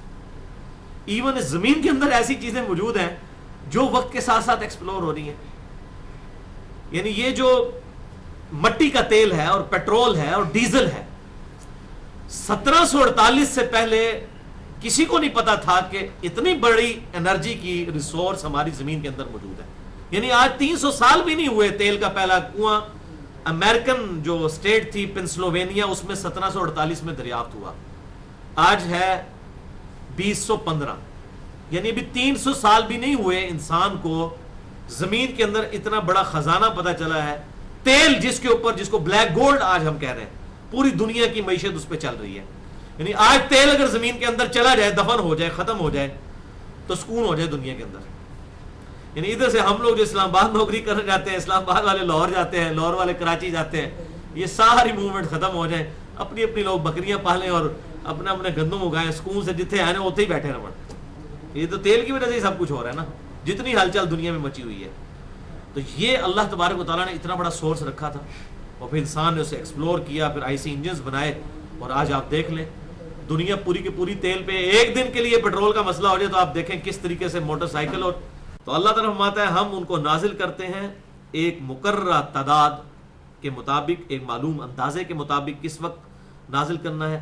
وَأَرْسَلْنَا الرِّيَاحَ، اور ہم نے بھیجا ہواؤں کو، لواقح جو کہ بوجھل ہوتی ہیں ہوائیں۔ یہ تو آج ہمیں سائنس بتا رہی ہے، ہمیں تو بوجھل ہونا ہواؤں کا ایک حوالے سے صرف پتا ہے کہ ہوا جو ہے وہ بادلوں کو لے کر پھر رہی ہوتی ہے، یعنی پانی کی وجہ سے ہوا بوجھل ہوتی ہے۔ لیکن آج ہمیں سائنٹسٹ بتا رہے ہیں کہ یہ جتنے کا پولن گرینز کا جتنا معاملہ ہے اور نباتات کا یہ میل اور فیمیل کا سسٹم جو ہے، یہ بھی ہواؤں کی وجہ سے چل رہا ہے۔ یہ بیج جو ہے کتنی کتنی سینکڑوں کلومیٹر کا سفر طے کر لیتے ہیں، ایسے پودوں کے بیج، اور ہواؤں کی وجہ سے طے کرتے ہیں۔ ہم وہ بچپن میں بھی پکڑا کرتے تھے ایسے بیج جو اڑ رہے ہوتے تھے، ان کے ساتھ ایسا سسٹم ہے کہ وہ دیکھنے میں تو روئی لگ رہی ہے، لیکن اس کے بالکل سینٹر میں ایک بیج ہے جو ہوا کی وجہ سے اڑتا اڑتا کتنے کتنے کلومیٹر دور تک جاتا ہے۔ تو یہ ہوا جو ہے وہ بوجھل ہوا جو اللہ تعالیٰ نے اس کے ساتھ یہ سارے معاملات فرمائے۔ اور آج اگر آپ دیکھ لیں یہ ہوا کے اندر ہی جو خاصیت ہے، فورس آف بوئنسی جو ہے، قوت اچھال، اسی کی وجہ سے آج ایروپلین ہوا میں اڑ رہے ہیں۔ سارے کے سارے معاملات اللہ تعالیٰ نے فزیکل فینومینا آف نیچر کو اس طریقے سے کنٹرول کیا ہے۔ اور اگر یہ فزیکل فینومینا روزانہ بدلنا شروع ہو جائیں تو کتنی بڑی مصیبت کھڑی ہو جائے۔ یعنی آج اگر ہوائی جہاز جو ہے اس کو یہ ہوا سپورٹ کر رہی ہے، کل نہ کرے تو ہمارے ہوائی جہاز وہیں پڑے رہ جائیں۔ اسی لیے ہم کہتے ہیں یہ اللہ ہی اڑا رہا ہے، کیونکہ اللہ تعالیٰ نے یہ سارے رولز بنائے ہیں۔ زمین پر اگر گاڑیاں چل رہی ہیں تو اس فرکشن کی وجہ سے چل رہی ہیں جو زمین اور ٹائر کے درمیان ہے۔ اگر وہ فرکشن ختم ہو جائے تو تسی جناب گاڑی چلا کے دسو، پھر کچھ بھی نہیں ہو سکتا۔ فَأَنزَلْنَا مِنَ السَّمَاءِ مَاءً، پس ہم نے آسمان سے پانی اتارا، یعنی بہت بڑی چیز جو ہے وہ پانی ہے۔ روئے ارض پر زندگی کی گارنٹی جو ہے وہ یہ واٹر ہے۔ فَأَسْقَيْنَاكُمُوهُ، اور ہم اس پانی کو تمہیں پلاتے ہیں۔ وَمَا أَنْتُمْ لَهُ بِخَازِنِينَ، اور تم ایسے پانی کا ذخیرہ نہیں کر سکتے تھے، یعنی پانی کا ذخیرہ ہم نے کیا ہوا ہے۔ یہ آخری نمبروں پہ چلائیں اور سارے پنکھے چلا دیں۔ اللہ تعالیٰ نے اس پانی کا جو ذخیرہ ہے وہ خود اپنے ذمہ لیا ہوا ہے، یعنی انسان تو سوچ بھی نہیں سکتا کہ اتنا بڑا پانی سٹور کرے۔ آپ دیکھیں اس روئے ارض پر تقریباً 2/3 زمین جو ہے وہ پانی ہے، 2/3، خشکی صرف 1/3 ہے، 2/3 جو ہے وہ زمین جو ہے وہ پانی ہے۔ تو یہ اللہ تعالیٰ نے خزانہ کیا، اور پھر یہ خزانہ آپ دیکھیں یہ کس لیول کا خزانہ ہے کہ اللہ تعالیٰ نے سورج کی تپش کی وجہ سے اسی خزانے کو ایویپوریٹ کیا، سمندر کے پانی کو ایویپوریٹ کیا، اور وہی پھر گلیشیئرز کی فارم میں برف باری ہوتی ہے پہاڑوں کے اوپر، تو یہ گلیشیئرز جو پانی کو سٹور کرتے ہیں پہاڑوں کے اوپر، اور پھر برف، وہ جو گلیشیئرز کی برف ہے وہ سورج کی تپش کی وجہ سے پگھلتی ہے، اور وہیں سے یہ ہمارے سارے دریا چلتے ہیں. یعنی یہ برف نے سٹوریج کی ہوئی ہے پانی کی، برف کی فارم میں، گلیشیئرز کی فارم میں، اور اس کو پگھلانے کی ذمہ داری بھی اللہ نے اپنے پہ لی ہوئی ہے سورج کی روشنی کی وجہ سے. اور پھر وہ سورج کی روشنی جو ہے جب اس کو پگھلاتی ہے تو زمین کے اوپر بھی پانی جو ہے وہ دریاؤں کی شکل میں چلتا ہے، اور زمین کے نیچے بھی پانی جو ہے سوتوں کی شکل میں. یعنی ہمارے یہ پاکستان میں پنجاب کے اندر تقریباً 10,000 تربیلا ڈیم کی کیپیسٹی کے برابر سالانہ پانی ہم زمین سے نکالتے ہیں. 10,000 تربیلا ڈیم، یعنی آپ ایک تربیلا ڈیم کو رو رہے ہیں نا، 10,000 تربیلا ڈیم کے برابر پانی ہم زمین سے نکالتے ہیں. یعنی زمین کے اندر اتنا خزانہ ہے پانی کا. اور یہ زمین کے نیچے بھی جو دریا بہ رہے ہیں یہ گلیشیئرز پگھلنے کی وجہ سے، اور زمین کے اوپر بھی دریا. تو اللہ تعالیٰ ہمارا وما انتم لہو بخازنین، اور تمہاری ایک کیپیسٹی اور کمپیٹنسی نہیں تھی کہ تم پانی کا ذخیرہ کر سکتے. یہ واٹر سائیکل جو ہے یہ ہم نے کنٹرول کیا ہوا ہے. وہاں سمندر کی فارم میں ذخیرہ کیا ہے، سمندر سے یہاں لا نہیں سکتے تھے تو اللہ نے خود بندوبست کیا ہے. وہ ایپوریشن ہوتی ہے اور وہی پانی جو ہے وہ گلیشیئرز کی اور بارش کی فارم میں نازل ہوتا ہے، گلیشیئرز کی فارم میں پہاڑوں پر سٹور ہوتا ہے. پھر اس کو پگھلانا بھی اللہ تعالیٰ نے خود اپنے ذمہ لیا ہوا ہے. اللہ تعالیٰ نے اس سورج کو اس کام میں لگا دیا ہے. اس روئے ارض پر زندگی کی سب سے بڑی گارنٹی جو ہے اللہ تعالیٰ کی طرف سے یہ سورج ہے. اسی کی وجہ سے موسم بھی تبدیل ہوتے ہیں، اسی کی وجہ سے پودے بھی اپنی خوراک تیار کرتے ہیں فوٹو سنتھسس ضیائی تالیف کے ذریعے، اور اسی کی وجہ سے یہ سارا واٹر سائیکل چل رہا ہے. وَإِنَّا لَنَحْنُ نُحْيِي وَنُمِيتُ وَنَحْنُ الْوَارِثُونَ، اور بے شک ہم ہی زندہ کرتے ہیں اور ہم ہی مارتے ہیں، اور الٹیمیٹلی ہم ہی وارث ہیں اس سارے خزانے کے. یعنی ایک وقت آئے گا اس زمین پر کل من علیہا فان، ہر شے جو ہے وہ ہلاک ہو جائے گی. وارث کون ہوگا؟ وارث کسے کہتے ہیں؟ پیچھے بچ جانے والے کو. اللہ ہی وارث ہوگا. لمن الملک اليوم، آج کے دن کس کی بادشاہت ہے؟ للہ الواحد القہار، اس اکیلے اللہ کی جو کہ قہار ہے، اسی کی بادشاہت ہے. وَلَقَدْ عَلِمْنَا الْمُسْتَقْدِمِينَ مِنْكُمْ وَلَقَدْ عَلِمْنَا الْمُسْتَأْخِرِينَ، اور بے شک ہم جانتے ہیں ان تمام مخلوقات کو جو گزر چکی اور ان تمام کو جو آئندہ آنے والی ہیں، ہمارے علم میں. یعنی اللہ تعالیٰ اپنی قدرت کی یہ نشانیاں تذکیر بآلاء اللہ کے ذریعے بتا رہا ہے کہ جب اتنی بڑی بڑے میں نے کام کیے ہوئے ہیں، میرے لیے کوئی مسئلہ نہیں ہے کسی کو زندہ کرنا اور مارنا اور لوگوں کا ریکارڈ رکھنا. جب اتنے بڑے بڑے کام اللہ تعالیٰ نے اتنی آسانی سے کیے ہوئے ہیں، اور یہ تو ابھی موٹے موٹے نظر آ رہے ہیں نا. ابھی سائنس کی برکت سے جو آج ہمیں جس طرح حقیقتیں کھلی ہیں، ایک انسان کے اندر اگر آپ غور کرنا شروع کر دیں انسان پاگل ہو جاتا ہے کہ ایک انسان کو جو سٹیبل فارم میں رکھا ہوا ہے یہ اللہ تعالیٰ نے ہی رکھا ہوا ہے. اس کا 2 قدموں پہ چلنا یہ بہت بڑا اللہ تعالیٰ کا زندہ معجزہ ہے. یہ ہمارے دماغ کے اندر ایک لیکوڈ ہے جو اس چیز کو کنٹرول کرتا ہے. اگر وہ ڈسٹرب ہو جائے تو ہم چل بھی نہیں سکتے، ہم اپنا پیشاب بھی نہیں روک سکتے، اپنی مرضی سے کچھ کر ہی نہیں سکتے. یہ جو تھوڑے بہت اختیارات ہیں یہ بھی اللہ تبارک و تعالیٰ نے ہمیں ودیت کیے ہوئے. وہ تو آج ہمیں سائنٹسٹ بتا رہے ہیں نا کہ ایک انسان کے جسم میں خلیوں کی تعداد جو ہے وہ ہزاروں میں نہیں ہے، لاکھوں میں بھی نہیں ہے، کروڑوں میں بھی نہیں ہے، اربوں میں بھی نہیں ہے. 100 ٹریلین سیلز ہر انسان کے جسم میں موجود ہے. 100 ٹریلین، 1 ٹریلین 1000 ارب کے برابر ہوتا ہے. 100,000 ارب خلیے ہر بندے کے جسم میں ہے. اور یہ اتنی بڑی تعداد ہے کہ سائنٹسٹ کہتے ہیں کہ اگر انگلینڈ جیسے 30 ملک ہوں اور ان 30 ملکوں میں صرف درخت ہی لگے ہوئے ہوں تو ان درختوں کے پتوں کی جتنی تعداد ہے وہ 100 ٹریلین ہے. یہ ایک بندے کے خلیے ہیں. 100,000 ارب، 1 ارب گرنے کے لیے 28 سے 30 سال چاہیے اگر 24 گھنٹے آپ گنتے رہے تو یہ 100,000 ارب. پھر ان خلیوں تک آکسیجن کے ذریعے آکسیجن پہنچنا خون کی وجہ سے، وہ اللہ تعالیٰ نے ہر انسان کے جسم میں 1,00,000 کلومیٹر نسوں کا جال بچھا دیا. زمین کے 2.5 چکر لگ سکتے ہیں ایک بندے کی اگر نسیں یوں جوڑی جائیں، ایک بندے کی. ان کے ذریعے جو ہے وہ تقریباً 10,000 لیٹر خون روزانہ ہمارا دل پمپ کرتا ہے. 10,000 لیٹر. کتنی موٹریں لگانی پڑے. خون کی وسکوسٹی تو پانی سے کتنی زیادہ ہے. خون پمپ ہوتا ہے اور ایک ایک خلیے تک خوراک پہنچتی ہے، پھر خلیوں کی ڈویژن ہوتی ہے، وہ ڈویژن ڈسٹرب ہو جائے تو کینسر ہے. یعنی ورنہ تو ہر جگہ کینسر ہی نظر آئے اگر یہ چیزیں ٹائنی اس ڈیٹیل تک کنٹرول نہ ہوئی ہو. تو یہ سب کی سب چیزیں اللہ تعالیٰ نے خود کنٹرول کی ہوئی ہیں. اللہ تعالیٰ کے لیے کوئی معاملہ نہیں ہے کسی کو زندہ کرنا ہے، کسی کو موت دینا. اللہ تعالیٰ کے ریکارڈ میں ہر چیز موجود ہے. اب یہاں سے بھائیوں قصہ آدم اور ابلیس شروع ہونے لگا ہے، جس میں میں نے بڑی ڈیٹیل سے آلریڈی ریکارڈنگ کروائی تھی تقریباً 2 گھنٹے کی. مسئلہ نمبر 79، اللہ، انسان اور شیطان، یہی ٹرائنگل بنتی ہے، اللہ، انسان اور شیطان. مسئلہ نمبر 79 سورۃ الاعراف میں بھی چونکہ قصہ آدم اور ابلیس بڑی ڈیٹیل سے آیا تھا، وہاں پر میں نے ڈیٹیل سے اس کو بیان کیا تھا. یہاں پر بھی کافی ڈیٹیل سے اس واقعے کا ذکر ہے. تقریباً قرآن حکیم میں 7 دفعہ قصہ آدم اور ابلیس آیا ہے. 2-3 جگہ پر تو بڑی ڈیٹیل سے آیا ہے، جس میں سے ایک سورۃ الاعراف ہے، دوسری سورہ صاد اور تیسری یہ سورہ الحجر. اس کے علاوہ سورۃ الکہف میں بھی ذکر ہے، سورہ بنی اسرائیل میں بھی ذکر ہے، سورہ طٰہٰ میں بھی ذکر ہے، اور کئی صورتوں میں ذکر ہے.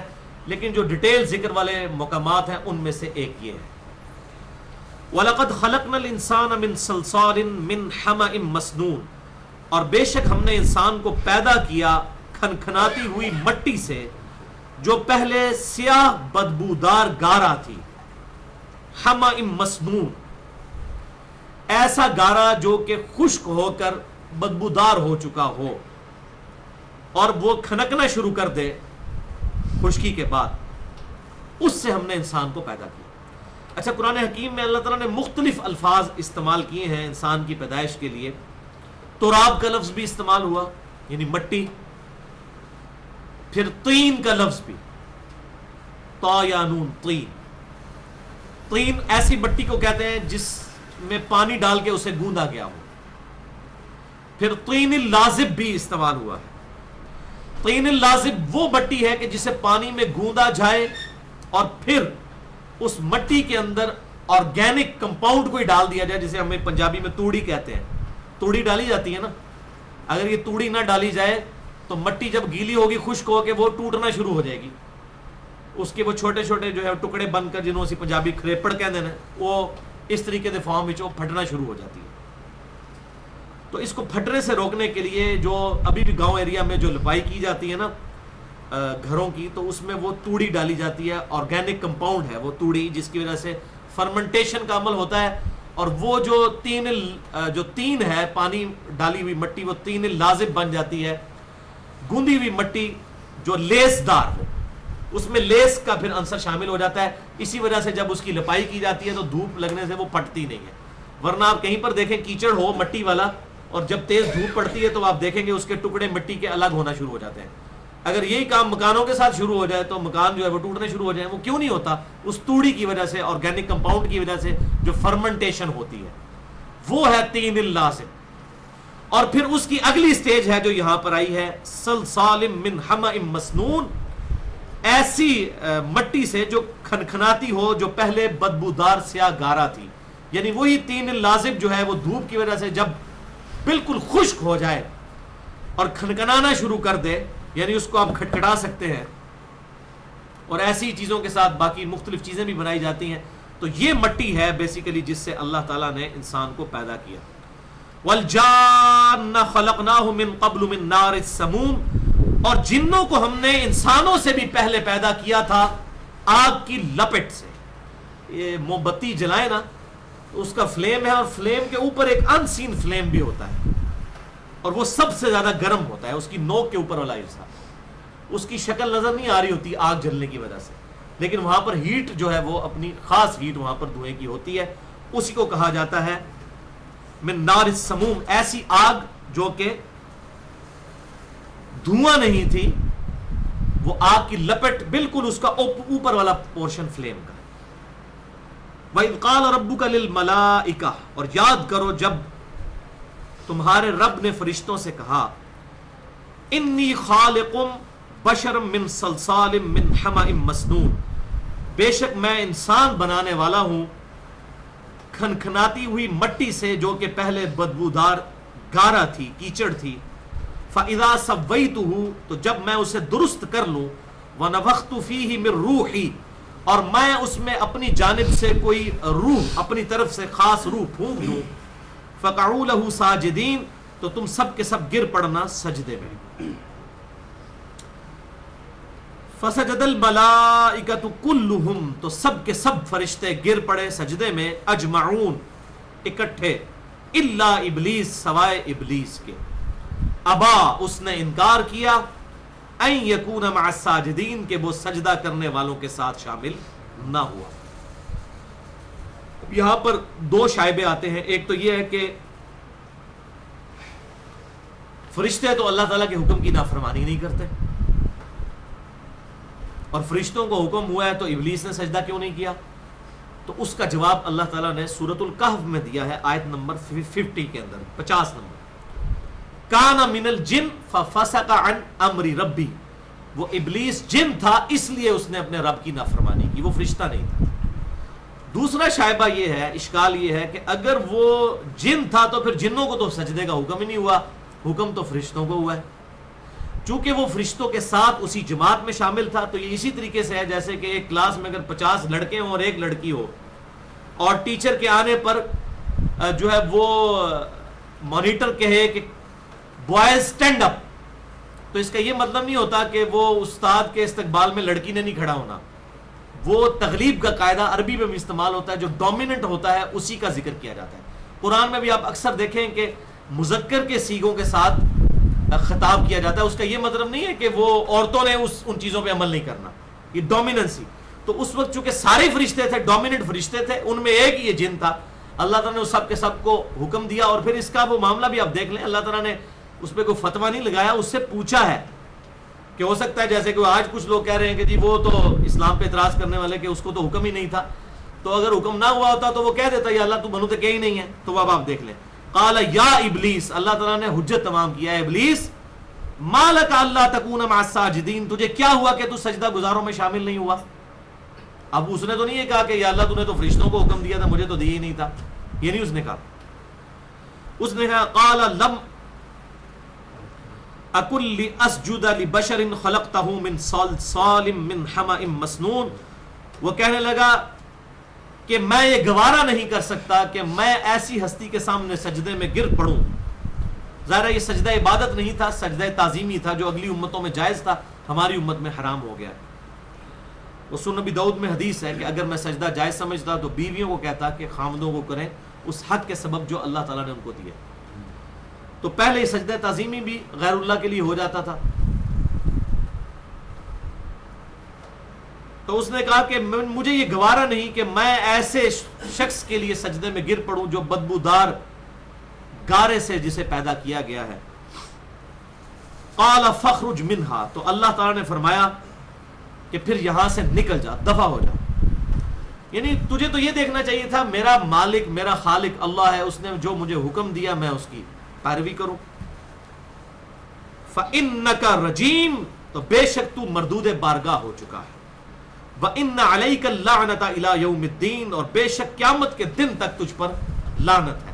لعنت عربی میں کہتے ہیں اللہ کی رحمت سے مایوس ہو جانے والا، یعنی شیطان کو ہم ملعون بھی کہتے ہیں نا، کہ یہ مایوس ہو چکا ہے، اللہ تعالیٰ نے رحمت بین کر دی ہے اس کے اوپر.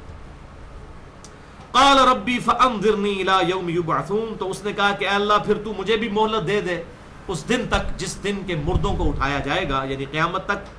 قال فانک من المنظرین، اللہ تعالیٰ نے بھی پھر اپنے شاہانہ انداز میں فرمایا کہ ہاں تجھے پھر مہلت دے دیتا ہوں میں، الی یوم الوقت المعلوم، اس دن تک کی کہ جس کا وقت جو ہے وہ اللہ تعالیٰ کے علم میں ہے، ایک خاص مخصوص وقت ہے وہ قیامت کا. تو اب اس نے وہاں پر ایک ورڈک دی، یہ بڑی خطرناک ورڈک ہے اور ہمیں بھی اس کو بڑے غور سے اپنے اس دشمن کو پہچانا چاہیے. قال ربی بما اغویتنی، اس نے کہا اے میرے رب جس طرح تو نے مجھے گمراہ کیا. اب دیکھیں وہ اپنی گمراہی کا وبال اللہ پر ڈال رہا ہے اس حوالے سے کہ یا اللہ تو نے مجھے ازمائش میں ڈالا کیوں، اگر ازمائش میں نہ ڈالتا تو یعنی بھئی چیک کیے بغیر تو پتہ کیسے چلے گا کون فرما بردار ہے. تو اسی طرح اللہ تعالیٰ نے ہر انسان کو بھی چیک کرنا ہے. وَلَنَبْلُوَنَّكُمْ بِشَيْءٍ مِّنَ الْخَوْفِ وَالْجُوعِ وَنَقْصٍ مِّنَ الْأَمْوَالِ وَالْأَنفُسِ وَالثَّمَرَاتِ، ضرور آزمائیں گے خوف کے ذریعے، بھوک کے ذریعے، جان اور مال میں نقصان کے ذریعے. آزمائش کے بغیر تو کبھی پتہ ہی نہیں چلے گا کہ کون حق والا ہے اور کون باطل والا ہے. تو اس نے کہا اللہ تو نے مجھے اس آزمائش میں ڈال کر جو گمراہ کیا، لَأُزَيِّنَنَّ لَهُمْ فِي الْأَرْضِ، میں زمین کو خوشنما بنا دوں گا، زمین کو کے اندر جو برائیاں ہیں ان کو خوشنما بنا کر پیش کروں گا انسان کے سامنے. وَلَأُغْوِيَنَّهُمْ أَجْمَعِينَ، اور میں ضرور ان سب کے سب کو گمراہ کر دوں گا. یعنی اس نے یہ دعویٰ کیا اور کافی حد تک وہ اس دعوے میں کامیاب ہے. اس کا ذکر اللہ تعالیٰ نے قرآن پاک میں فرمایا. میں نے مسئلہ نمبر 79 میں بھی ڈیٹیل سے بتایا یہ بات کہ اللہ تعالیٰ نے فرمایا اس نے اکثر لوگوں کو گمراہ پھر کر بھی دیا. الا عبادک منہم المخلصین، سوائے تیرے ان بندوں کے کہ جنہیں تو خود چن لے، مخلص کر لے. ایک لفظ ہے مخلص، مخلص ہوتا ہے اخلاص شو کرنے والا. ایک ہے مخلص جسے اللہ خود اپنے لیے خالص کرے. وہ تو بچیں گے، باقی سب کے سب کو میں گمراہ کر دوں گا. لیکن اللہ تعالیٰ نے کیا فرمایا؟ قال ھذا صراط علی مستقیم. اللہ تعالیٰ نے فرمایا یہ ہے میرا سیدھا راستہ جو میری طرف آنے والا بالکل سیدھا راستہ ہے. ان عبادی لیس لک علیہم سلطان، بے شک میں اپنے بندوں پر تجھے کوئی زور نہیں دوں گا. یعنی یہ جو تو کہہ رہا ہے نا کہ تیرے خاص بندے ہی بچیں گے، تو ایسا نہیں ہے، میں کسی بندے پہ تجھے کوئی زور نہیں دوں گا. اور یہ جو میں تشریح کر رہا ہوں نا اس آیت کی وجہ سے کر رہا ہوں جو سورہ ابراہیم میں ہے. سورہ ابراہیم کی آیت نمبر 22 کہ شیطان قیامت والے دن پھر کہے گا انسان سے وَمَا كَانَ لِيَ عَلَيْكُمْ مِنْ سُلْطَان، کہ مجھے دنیا میں تجھ پر کوئی زور نہیں تھا، إِلَّا أَن دَعُوتُكُمْ، سوائے اس کے کہ میں صرف تجھے بلاتا تھا. اور بلا تو مؤذن بھی رہا تھا نیکی کی طرف، بلا تو کتنے نیک لوگ بھی رہے تھے، بلا رہے تھے نیکی کی طرف. فَاسْتَجَبْتُمْ لِي، اور تو نے میری دعوت قبول کر لی. فَلَا تَلُومُونِي وَلُومُوا أَنفُسَكُمْ، تو آج مجھے مت ملامت کر، آج اپنی جان کو ملامت کرو. تم نے میری دعوت قبول کی تھی، میں نے تمہیں گمراہ نہیں کیا زبردستی. ٹینجیبل فارم میں کبھی نہیں ایسا ہوگا کہ آپ مسجد کی طرف جا رہے ہیں اور شیطان مسجد کے دروازے پر کھڑے ہو کر کے کہ میں تینوں مسجد نہیں وڑن دینا، انج نہیں کدے ہونا. اور نہ کبھی ایسا ہوگا کہ اذان اور آپ کے قدم خود بخود مسجد کی طرف چل پڑے، ایسا بھی نہیں ہوگا. یہ اللہ تعالیٰ نے دونوں راستے دکھا دیے ہیں. انا ہدیناہ السبیل، بے شک ہم نے راستہ واضح کر دیا ہے. اما شاکرا و اما کفورا، چاہے تو شکر گزاری کی روش اختیار کرو، چاہے نہ شکری کی. تو اللہ تعالیٰ فرماتا ہے کہ میرے کسی بندے پر تیرا زور نہیں ہوگا. الا من اتبعک من الغاوین، ہاں جو خود ہی تیری پیروی کر کے گمراہ ہو جائے نا، اس کا معاملہ تو الگ ہے. جڑا آپ ہی مرنا چاہے تو وہ دا معاملہ الگ ہے. میں زبردستی نہیں تجھے کرنے دوں گا، دعوت سے آگے اگلی بات نہیں ہوگی، صرف دعوت دے سکتا ہے تو. وَإِنَّ جَهَنَّمَ لَمَوْعِدُهُمْ أَجْمَعِينَ، اور بے شک پھر ان سب لوگوں کا وعدہ الٹیمیٹ شیاطین کا اور ان انسانوں کا جو شیاطین کی پیروی کریں گے وہ ہوگا پھر دوزخ. وَلِعَوْذُ بِاللَّهِ تَعَالَى لَهَا سَبْعَةُ أَبْوَابٍ، اور اس دوزخ کے ہیں 7 دروازے، 7. لِكُلِّ بَابٍ مِّنْهُمْ جُزْءٌ مقسوم، اور ہر دروازے کے لیے اس کا حصہ مخصوص ہے. یعنی 7 دروازوں سے وہ ٹپیکل لوگ داخل کیے جائیں گے جو دوزخ تک پہنچنے والے ہیں. وَلِعَوْذُ بِاللَّهِ تَعَالَى اللہم اجرنی من النار، اللہم اجرنا من النار. اللہم من احییتہ منا فاحیہ علی الاسلام، ومن توفیتہ منا فتوفہ علی الایمان. اللہم اہدنا الصراط المستقیم، صراط الذین انعمت علیہم غیر المغضوب علیہم ولا الضالین، آمین. تو اللہ تعالیٰ ہمارے کہ پھر الٹیمیٹلی یہ انجام ہونے والا ہے. بہرحال ابھی اس میں کئی ٹاپکس رہتے ہیں، یہ یہاں پر قصہ ختم نہیں ہوا، لیکن قرآن پاک کا یہ پورشن یہیں پر کنکلوڈ ہوتا ہے. مسئلہ نمبر 79 میرا ضرور سنیے، 2 گھنٹے کی گفتگو ہے. اللہ، انسان اور شیطان، جہاں پر میں نے سارے کراس ریفرنسز ایک جگہ پر بیان کیے ہیں. پھر آدم علیہ السلام زمین پر اتارے گئے، پھر ان کے ساتھ کیا معاملہ ہوا. تو یہاں پر اللہ تعالیٰ نے ذکر کیا ہے کہ دوزخ کے 7 دروازے ہیں. تو یہاں پر یہ بات بھی یاد رکھیں، دوزخ کے 7 دروازے ہیں تو جنت کے 8 دروازے ہیں. جو صحیح مسلم میں حدیث ہے، جو شخص وضو کرنے کے بعد اشہد ان لا الہ الا اللہ وحدہ لا شریک لہ واشہد ان محمدا عبدہ ورسولہ پڑھ لے تو اللہ تعالیٰ جنت کے 8 دروازے اس کے لیے کھول دیتا ہے.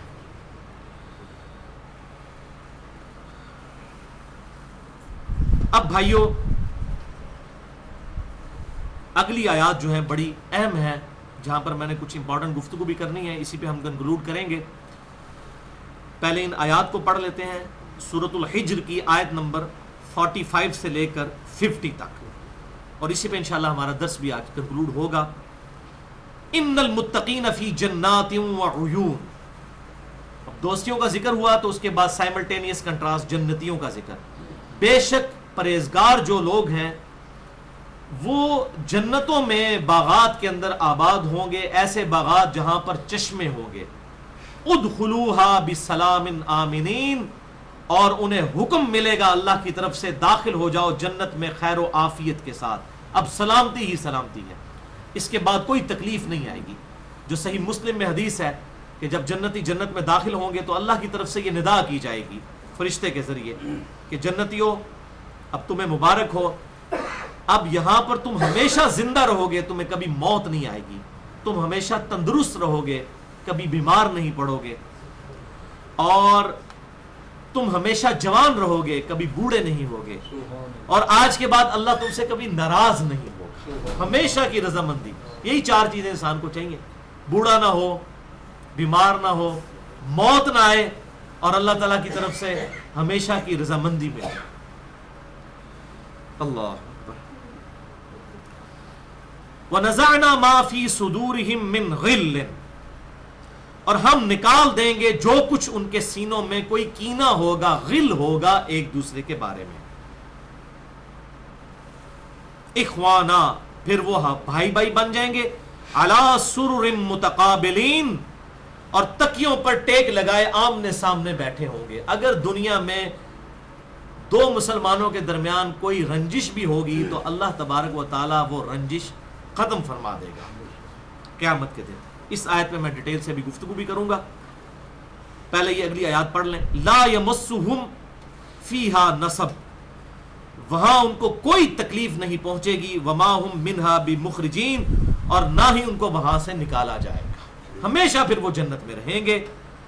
نبی عبادی، نبی عبادی، اے نبی صلی اللہ علیہ وسلم نبی عبادی، خبر دے دیجئے۔ نبی کہتے ہیں عبادت، مجھے میرے بندوں کو خبر دے دیجئے، عبادی نبا خبر کو کہتے ہیں، میرے بندوں کو اے نبی صلی اللہ علیہ وسلم، اے محبوب صلی اللہ علیہ وسلم خبر دے دیجئے، انی انا الغفور الرحیم، بے شک میں ضرور غفور الرحیم ہوں، لیکن ساتھ یہ بات بھی یاد رکھیں وَأَنَّ عَذَابِي هُوَ الْعَذَابُ الْعَلِيمُ، اور بے شک میرا عذاب بھی بڑا دردناک عذاب ہے۔ یعنی صرف رحمت رحمت نہیں، یہ جو کچھ بھی ہے اللہ تیرے محبوب کی امت سے ہے، نہیں، یہ دیکھ لیں، نبی خبر دے دیجئے اے محبوب صلی اللہ علیہ وسلم، عبادی میرے بندوں کو، انی انا الغفور الرحیم، بے شک میں غفور الرحیم ہوں، بخشنے والا مہربان ہوں، لیکن یہ بات بھی کان کھول کر سن لو، وَأَنَّ عَذَابِي هُوَ الْعَذَابُ الْعَلِيمُ، اور بے شک میرا عذاب جو ہے وہ بھی بڑا دردناک ہے۔ اللہ تعالیٰ کی رحمت ہے، لیکن اللہ کا عذاب بھی بڑا دردناک ہے۔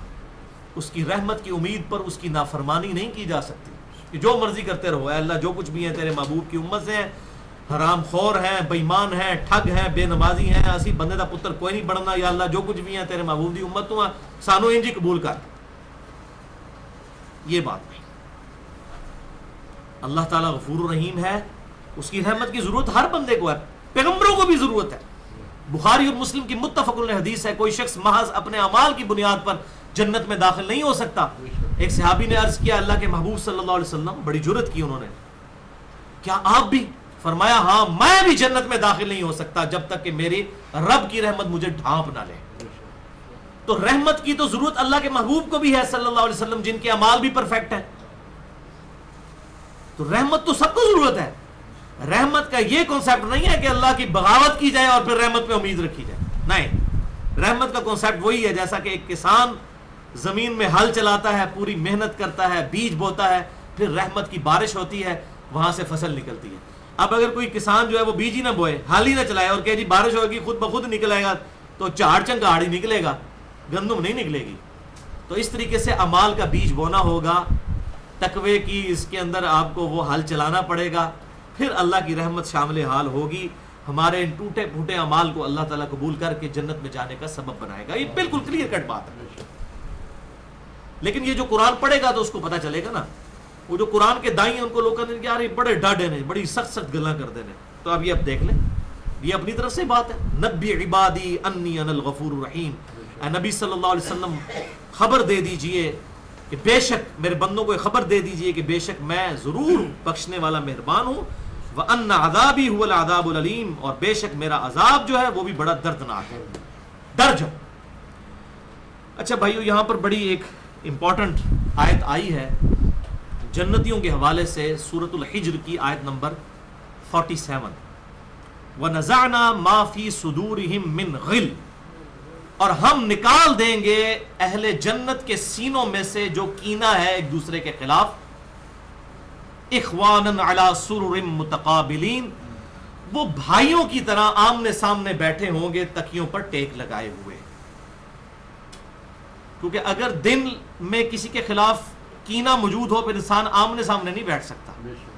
تو جنت چونکہ وہاں پر خوشی کا ہی مقام ہے, تو اہل جنت کے لیے اللہ تعالیٰ نے یہ اسپیشل پروٹوکول رکھا ہے. اسی آیت سورۃ الحجر آیت نمبر 47 کے کانٹیکسٹ میں صحیح بخاری میں ایک حدیث بھی موجود ہے کہ آپ صلی اللہ علیہ وسلم فرماتے ہیں کہ اللہ تبارک و تعالیٰ جب جنتیوں کو دوزخ سے رہائی عطا فرما دے گا, یعنی ان کو پروانہ جنت کا مل جائے گا, تو جنت اور دوزخ کے درمیان ایک پل پر اللہ تعالیٰ انہیں روکے گا, اور پھر جو ان کی آپس کی جو چپشیں ہوں گی, آپس کی جو ناراضگیاں ہوں گی دنیا میں کسی بھی وجہ سے, دو اہل ایمان کی ہو سکتی ہیں, تو وہ اللہ تعالیٰ ان کے کینہ دلوں سے نکال دے گا اور پاک صاف کر کے ان کو جنت میں داخل کرے گا. اس آیت کے کانٹیکسٹ میں بالکل کلیئر ہے. اور اسی طرح کی آیت ملتی جلتی سورۃ الاعراف میں بھی آتی ہے 43 نمبر آیت, کہ ہم جنتیوں کے دلوں سے یہ کینہ ایک دوسرے کے خلاف نکال دیں گے. اور یہاں پر تو بڑا کلائمیکس ہے اس کا کہ وہ آمنے سامنے بیٹھے ہوں گے ٹیک لگائے ہوئے تکیوں پر. اگر کینہ نہ نکلا ہو جنت میں تو دونوں پہنچ جائیں گے, آمنا سامنا نہیں کر سکتے. جو المعجم الکبیر الطبرانی کے اندر صحیح سند کے ساتھ ابراہیم نخعی رحمہ اللہ کا قول ہے, جو ہمارا جو ریسرچ پیپر ہے حسینیت, جو رافضیت, ناسبیت اور یزیدیت کا تحقیقی جائزہ, اس میں آخری قول یہی ہے ابراہیم نخعی کا, جو بخاری اور مسلم کے راوی ہیں صحیح سند کے ساتھ, کہ وہ کہتے ہیں اگر بالفرض میں ان لوگوں میں شامل ہوتا جنہوں نے حسین ابن علی کو قتل کیا تھا, اور بالفرض اللہ تعالیٰ مجھے بخش بھی دیتا, اور بالفرض میں جنت میں داخل بھی ہو جاتا, تب بھی میں جنت میں رسول اللہ کا سامنا نہ کر سکتا کہ کہیں رسول اللہ مجھ سے پوچھ ہی نہ لیں کہ تو میرے حسین کے قاتلوں میں شامل تھا. دیکھیں کس لیول کی بات انہوں نے کی ہے ابراہیم نخعی رحمہ اللہ, المتوفى 96 ہجری, بخاری اور مسلم کے بنیادی راوی ہیں, بہت بڑے یہ تابعی ہیں, اور امام حنیفہ رحمہ اللہ کے دادا استاد ہیں. ان کے شاگرد تھے حماد بن ابی سلیمان, اور ان کے شاگرد تھے امام ابو حنیفہ رحمہ اللہ المتوفى 150 ہجری. تو وہ دلوں سے اللہ تعالیٰ قدورت نکال دے گا, تبھی جنت کے اندر فائدہ ہوگا. تو اس آیت کے کانٹیکسٹ میں ایک حدیث بھی موجود ہے صحیح سند کے ساتھ, امام احمد بن حنبل رحمہ اللہ کی کتاب فضائل صحابہ کے اندر بھی موجود ہے, المستدرک للحاکم کے اندر بھی موجود ہے, کہ سیدنا علی رضی اللہ تعالیٰ عنہ یہی آیت تلاوت کیا کرتے تھے, وَنَزَعْنَا مَا فِي صُدُورِهِم مِّن غِلٍّ, اور ہم دور کر دیں گے ان کے دلوں کی کدورت جو آپس میں ہوگی, اخواناً علی سرر متقابلین, یہ آپس میں تکیہ لگائے ہوئے آمنے سامنے بیٹھے ہوں گے بھائیوں کی طرح. یہ آیت پڑھتے تھے اور پھر کہا کرتے تھے سیدنا علی کہ میں اللہ سے امید کرتا ہوں کہ یہ آیت مبارکہ میرے عثمان بن عفان اور طلحہ اور زبیر کے بارے میں ہے, کہ ہمارے دلوں میں جو ایک دوسرے کے بارے میں اگر کوئی غل رہ گئی ہے تو اللہ تعالیٰ جنت میں جانے سے پہلے ہم سے یہ دور کر دے گا. سیدنا عثمان, سیدنا طلحہ اور سیدنا زبیر رضی اللہ عنہم اجمعین. اور ظاہر ہے اس کے پیچھے پوری ایک ہسٹری ہے, اب اس پہ میں بات کروں 1 گھنٹہ اور چاہیے. یہ میں نے حدیث اس لیے بیان کی کہ ڈاکٹر اسرار صاحب رحمہ اللہ تعالی المتوفى 14 اپریل 2010 عیسوی, جن کو میں اپنا استاد بھی مانتا ہوں کیونکہ میں نے ان کے ویڈیوز سے بہت کچھ لرن کیا ہے, اس حوالے سے. باقی میں کوئی باقاعدہ ان کا شاگرد نہیں ہوں، نہ میں نے کہیں دعویٰ کیا ہے، نہ میں نے کبھی تنظیم اسلامی جوائن کیا ہے، نہ کبھی جماعت اسلامی. کوئی بھی علمی شخصیت ہے اس کی ہم قدر کرتے ہیں. باقی غلطیاں اپنی جگہ، اللہ تعالیٰ غلطیوں کو معاف فرمائے اور ان کو ان کے نیک کاموں کا اجر عطا فرمائے ڈاکٹر اسرار صاحب کو. تو ڈاکٹر اسرار صاحب رحمہ اللہ نے سورۃ الاعراف کی آیت نمبر 43 جو اسی سے ملتی جلتی آیت ہے، اس میں انہوں نے ایک حدیث بیان کی تھی. تو میں چاہ رہا ہوں کہ اس ویڈیو کی وساطت سے اس کی کلیریفیکیشن دے دوں کہ وہ انہوں نے حدیث غلط بیان کر دی تھی. انہوں نے یہی حدیث بیان کی لیکن ان سے سلپ آف ٹنگ ہو گیا، یا ان کی اس اعتبار سے ایکسپرٹیز نہیں تھی اس فیلڈ کے اندر. یہ ہو سکتا ہے، یعنی اب میں پروفیشنل انجینئر ہوں لیکن ڈاکٹری کی فیلڈ میں کس حد تک پروفیشنل ہو سکتا ہوں، وہاں پر میری کمزوری موجود ہوگی. تو یہ کوئی عیب والی بات نہیں، اور وہ خود مانتے بھی تھے. بلکہ جب میری ان سے ملاقات ہوئی 13 جون 2008 کو جمعے کے دن، 2-2.5 گھنٹے کی ان سے ڈیٹیل ملاقات ہوئی، تو اس میں انہوں نے خود کہا کہ اختلافی موضوعات جو ہیں ان میں بالکل امی ہوں، حدیث کی فیلڈ میں امی ہوں، اور یہ باتیں ان کی ریکارڈڈ بھی موجود ہیں. انہوں نے کہا کہ میری ساری کی ساری جو محنت ہے وہ قرآن کی فیلڈ میں. تو ظاہر ہے جب پھر امی ہے تو اس سے پھر اس طرح کی غلطی ہو جائے گی. تو سورۃ الاعراف کی آیت نمبر 43 کے کانٹیکسٹ میں انہوں نے یہ کہا کہ سیدنا علی کا قول تو پیش کیا، لیکن اس میں انہوں نے کہا کہ سیدنا علی نے کہا کہ یہ میرے اور معاویہ کے بارے میں ہے رضی اللہ عنہ اجمعین. حالانکہ ایسا نہیں ہے. اس حدیث میں الفاظ ہیں فضائل صحابہ امام احمد بن حنبل کی کتاب اور المستدرک للحاکم کے اندر بھی موجود ہے. اور یہ سورۃ الحجر کی آیت نمبر 47 کے کانٹیکسٹ میں یہ حدیثیں حافظ ابن کثیر رحمہ اللہ المتوفی 774 ہجری وہ تفسیر ابن کثیر میں بھی لے کر آئے ہیں، اور اس میں حضرت امیر معاویہ رضی اللہ تعالیٰ عنہ کا نام نہیں ہے، بلکہ حضرت عثمان غنی رضی اللہ تعالیٰ عنہ، حضرت طلحہ اور حضرت زبیر کا نام ہے، اصحاب جمل کا نام ہے اور سیدنا عثمان کا نام ہے. تو یہ میں کلیریفیکیشن دے دوں اس حوالے سے کہ یہ ڈاکٹر اسرار صاحب سے غلطی ہوئی. اور چلیں یہ اس اعتبار سے یہ بھی کلیئر ہو جائے گا کہ میں کوئی ان کا مقلد نہیں ہوں. اکثر لوگ کہتے ہیں ان کو پروموٹ کر رہے ہیں. جہاں پر علمی اختلاف ہوگا غلطی کسی کے بھی ہوگی، بڑے کے بڑے سے انسان سے بھی غلطی ہو سکتی ہے. اس علمی اختلاف کی وجہ سے یہ نہیں ہو جائے گا کہ وہ 0 سے ملٹیپلائی ہو جائے گا. جب صحابہ سے غلطیاں ہوئی ہیں تو کوئی 0 سے ملٹیپلائی ہو گئی یا ان کا کوئی مرتبہ جو ہے وہ ختم ہو گیا، ایسا نہیں ہے. مرتبہ اپنی جگہ، غلطی 100 بسم اللہ. حضرت آدم علیہ السلام سے بھی غلطی ہوئی، یوسف علیہ السلام کے بھائیوں سے بھی غلطی ہوئی، وہ بھی صحابہ تھے، غلطی ان سے بھی ہوئی. اللہ تعالیٰ نے ان کا ذکر بھی قرآن میں کیا، کوئی توہین نہیں سمجھا اس کو، غلطی اپنی جگہ. تو ڈاکٹر اسرار صاحب کی میں نے یہاں پر اصلاح اس حوالے سے اس ویڈیو کی وساطت سے میں یہ بتا دوں، اور میں کوشش کروں گا کہ اس ویڈیو کلپ کو بھی ہم اسی کے ساتھ اٹیچ کر دیں تاکہ یہ معاملہ سارے کا سارا کلیئر ہو جائے. وَنَزَعْنَا مَا فِي صُدُورِهِم مِّن غِلٍّ، بلکہ ان آیات پر حضرت علی کا یہ قول بھی ہے رضی اللہ تعالی عنہ کہ سورہ ہجر کی آیت کے ضمن میں خاص طور پر آتا ہے شان نزول میں. تو انہوں نے فرمایا کہ یہ میرے اور معاویہ کے کا ذکر ہے جو یہاں ہو رہا ہے. ظاہر بات ہے جنگیں ہوئی ہیں حضرت علی رضی اللہ عنہ اور حضرت معاویہ رضی اللہ عنہ، تو کتنی کچھ ہو گئی ہوگی شکایت ایک دوسرے سے. تو یہ آیتیں ہمارے لیے ہیں کہ اللہ تعالی ہمیں دونوں کو جنت میں داخل کرے گا تو ہمارے دلوں سے یہ کدورتیں جو ہے وہ نکال دے گا. تو بہرحال یہ جو سورۃ الحجر کی آیت نمبر 47 کے کانٹیکسٹ میں فضائل صحابہ یا المستدرک للحاکم کی جو حدیث ہے وہ سیدنا علی کی جو کا قول ہے، موقوفاً حدیث جو ہے وہ سیدنا عثمان، سیدنا طلحہ اور سیدنا زبیر کے بارے میں ہے، کہ ان کے بارے میں وہ کہتے ہیں کہ قیامت والے دن اللہ تعالی ہمارے ان کے درمیان یہ غل ختم کر دے گا اور ہم آپس میں تکیہ لگائے ہوئے آمنے سامنے بیٹھے ہوں گے. اب جہاں تک تعلق ہے امیر شام معاویہ بن ابی سفیان رضی اللہ تعالی عنہما کے بارے میں، تو ان کے بارے میں سیدنا علی کا کوئی قول موجود نہیں ہے. اس حوالے سے ان کے بارے میں جو کچھ موجود ہے وہ میں 2 حدیثیں آپ کو بتا دیتا ہوں مصنف ابن ابی شیبہ سے. مصنف ابن ابی شیبہ اس روئے ارض پر حدیث اور آثار کی سب سے بڑی کتاب ہے، تقریباً 38,000 احادیث اور آثار کا مجموعہ ہے. مسند احمد سے بھی یہ سمجھ لیں آپ تقریباً 1.25 گنا بڑی کتاب ہے. المصنف ابن ابی شیبہ، امام ابن ابی شیبہ المتوفی 235 ہجری جو امام بخاری کے استاد ہیں اور امام مسلم کے استاد ہیں، انہوں نے یہ کتاب لکھی ہے. اور صحیح مسلم میں 1500 حدیثیں امام ابن ابی شیبہ سے ہیں، یعنی 20% احادیث صحیح مسلم کی وہ امام ابن ابی شیبہ سے لی ہیں. صحیح بخاری میں بھی چند احادیث ان سے موجود ہیں. امام ابن ابی شیبہ ان کی کتاب ہے المصنف. المصنف حدیث کی اس کتاب کو کہتے ہیں جس میں صحابہ اکرام علیہم رضوان کے اقوال اور ان کے اعمال جو ہیں وہ بڑی کثرت کے ساتھ جمع کیے ہوئے ہوں، اس کو المصنف کہتے ہیں. اور المصنف ابن ابی شیبہ کا جو آخری چیپٹر ہے اس میں 3 باب ہے. جمل کے اوپر ہے، صفین اور نہروان کے اوپر، جس میں تقریباً 250 احادیث ہیں جنگ جمل، جنگ صفین اور جنگ نہروان کے بارے میں.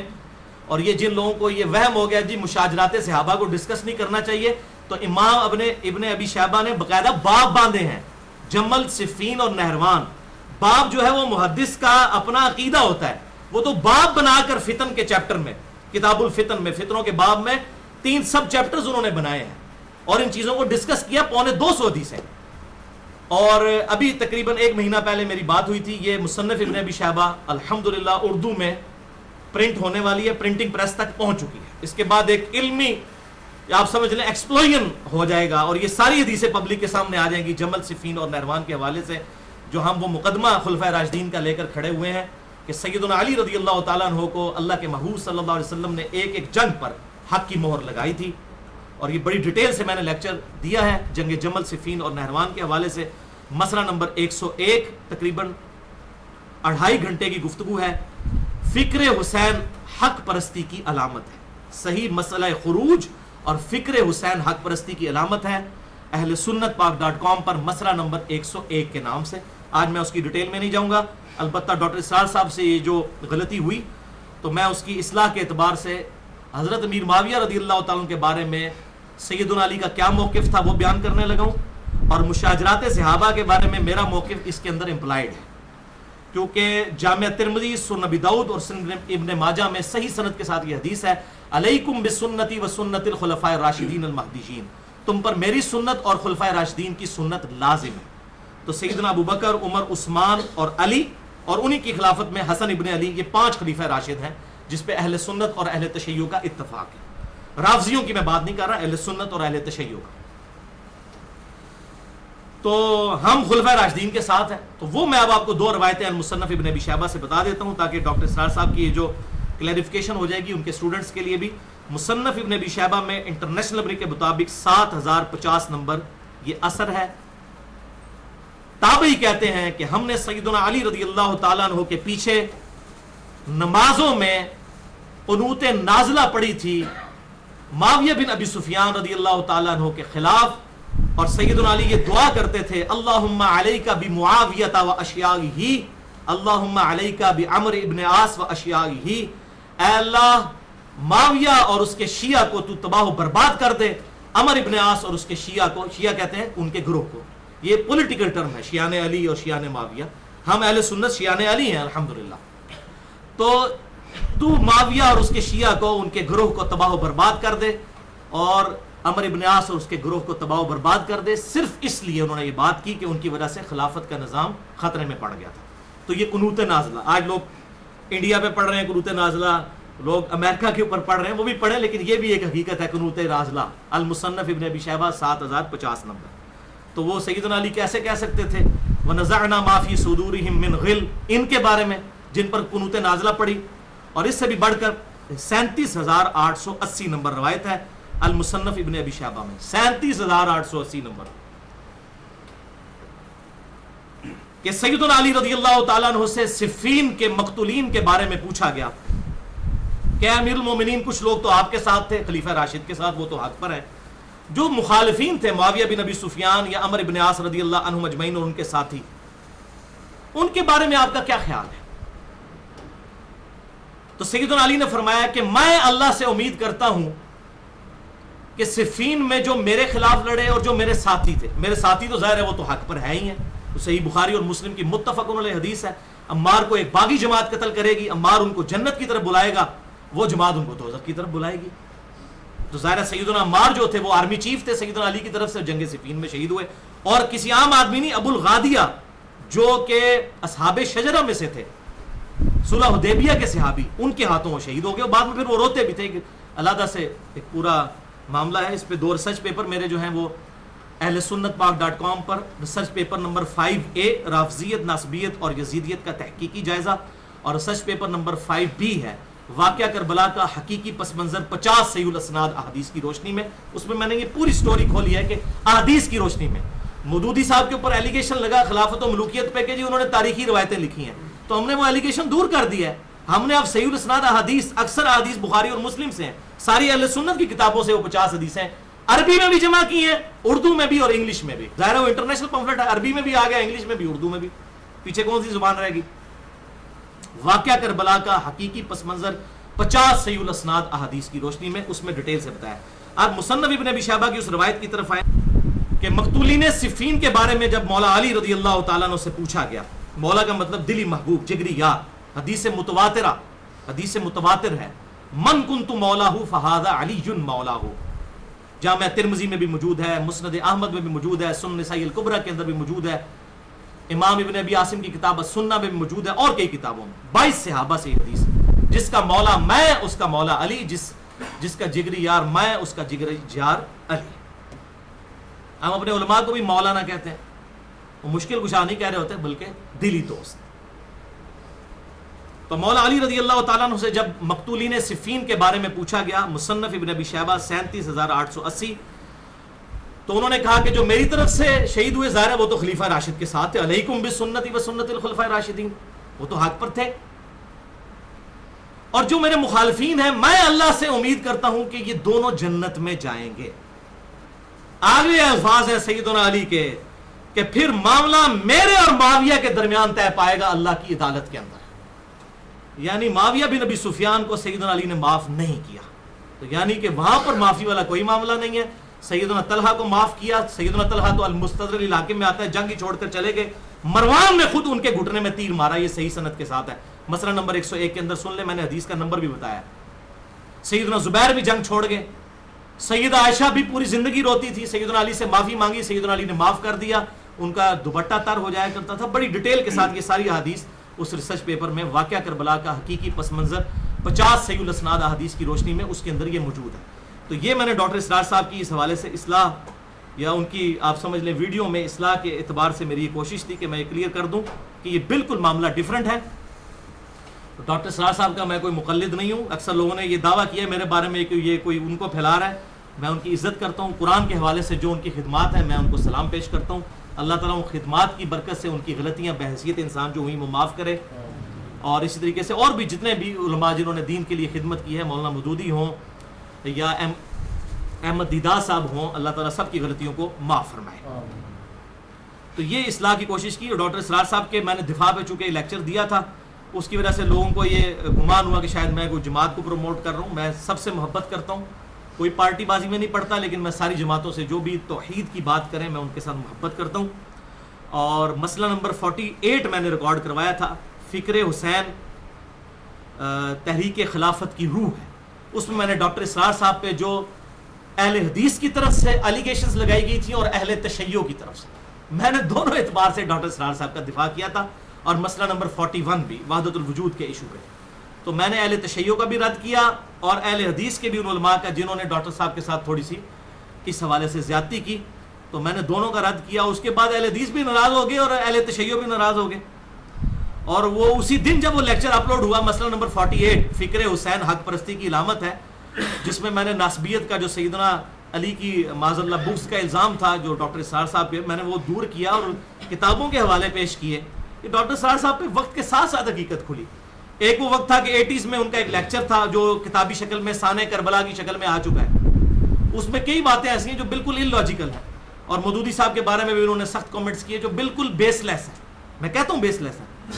وہ 80s میں انہوں نے تقریر کی، اس وقت ان کی تحقیق نہیں تھی، لیکن 2005 میں جو کتاب ان کی چھپی پاکستان میں نظام خلافت کیا، کیوں اور کیسے، اس میں انہوں نے کلیئر کٹ لکھا ہے کہ حضرت امیر معاویہ رضی اللہ تعالیٰ کے بارے میں کہ وہ جو حضرت علی کے خلاف کھڑے ہوئے اور خلافت کے نظام جو ٹوٹا ہے تو یہ قبائلی تعصب تھا. یعنی بنو امیہ اور بنو ہاشم کے حوالے سے انہوں نے اتنے سخت الفاظ خود کیے.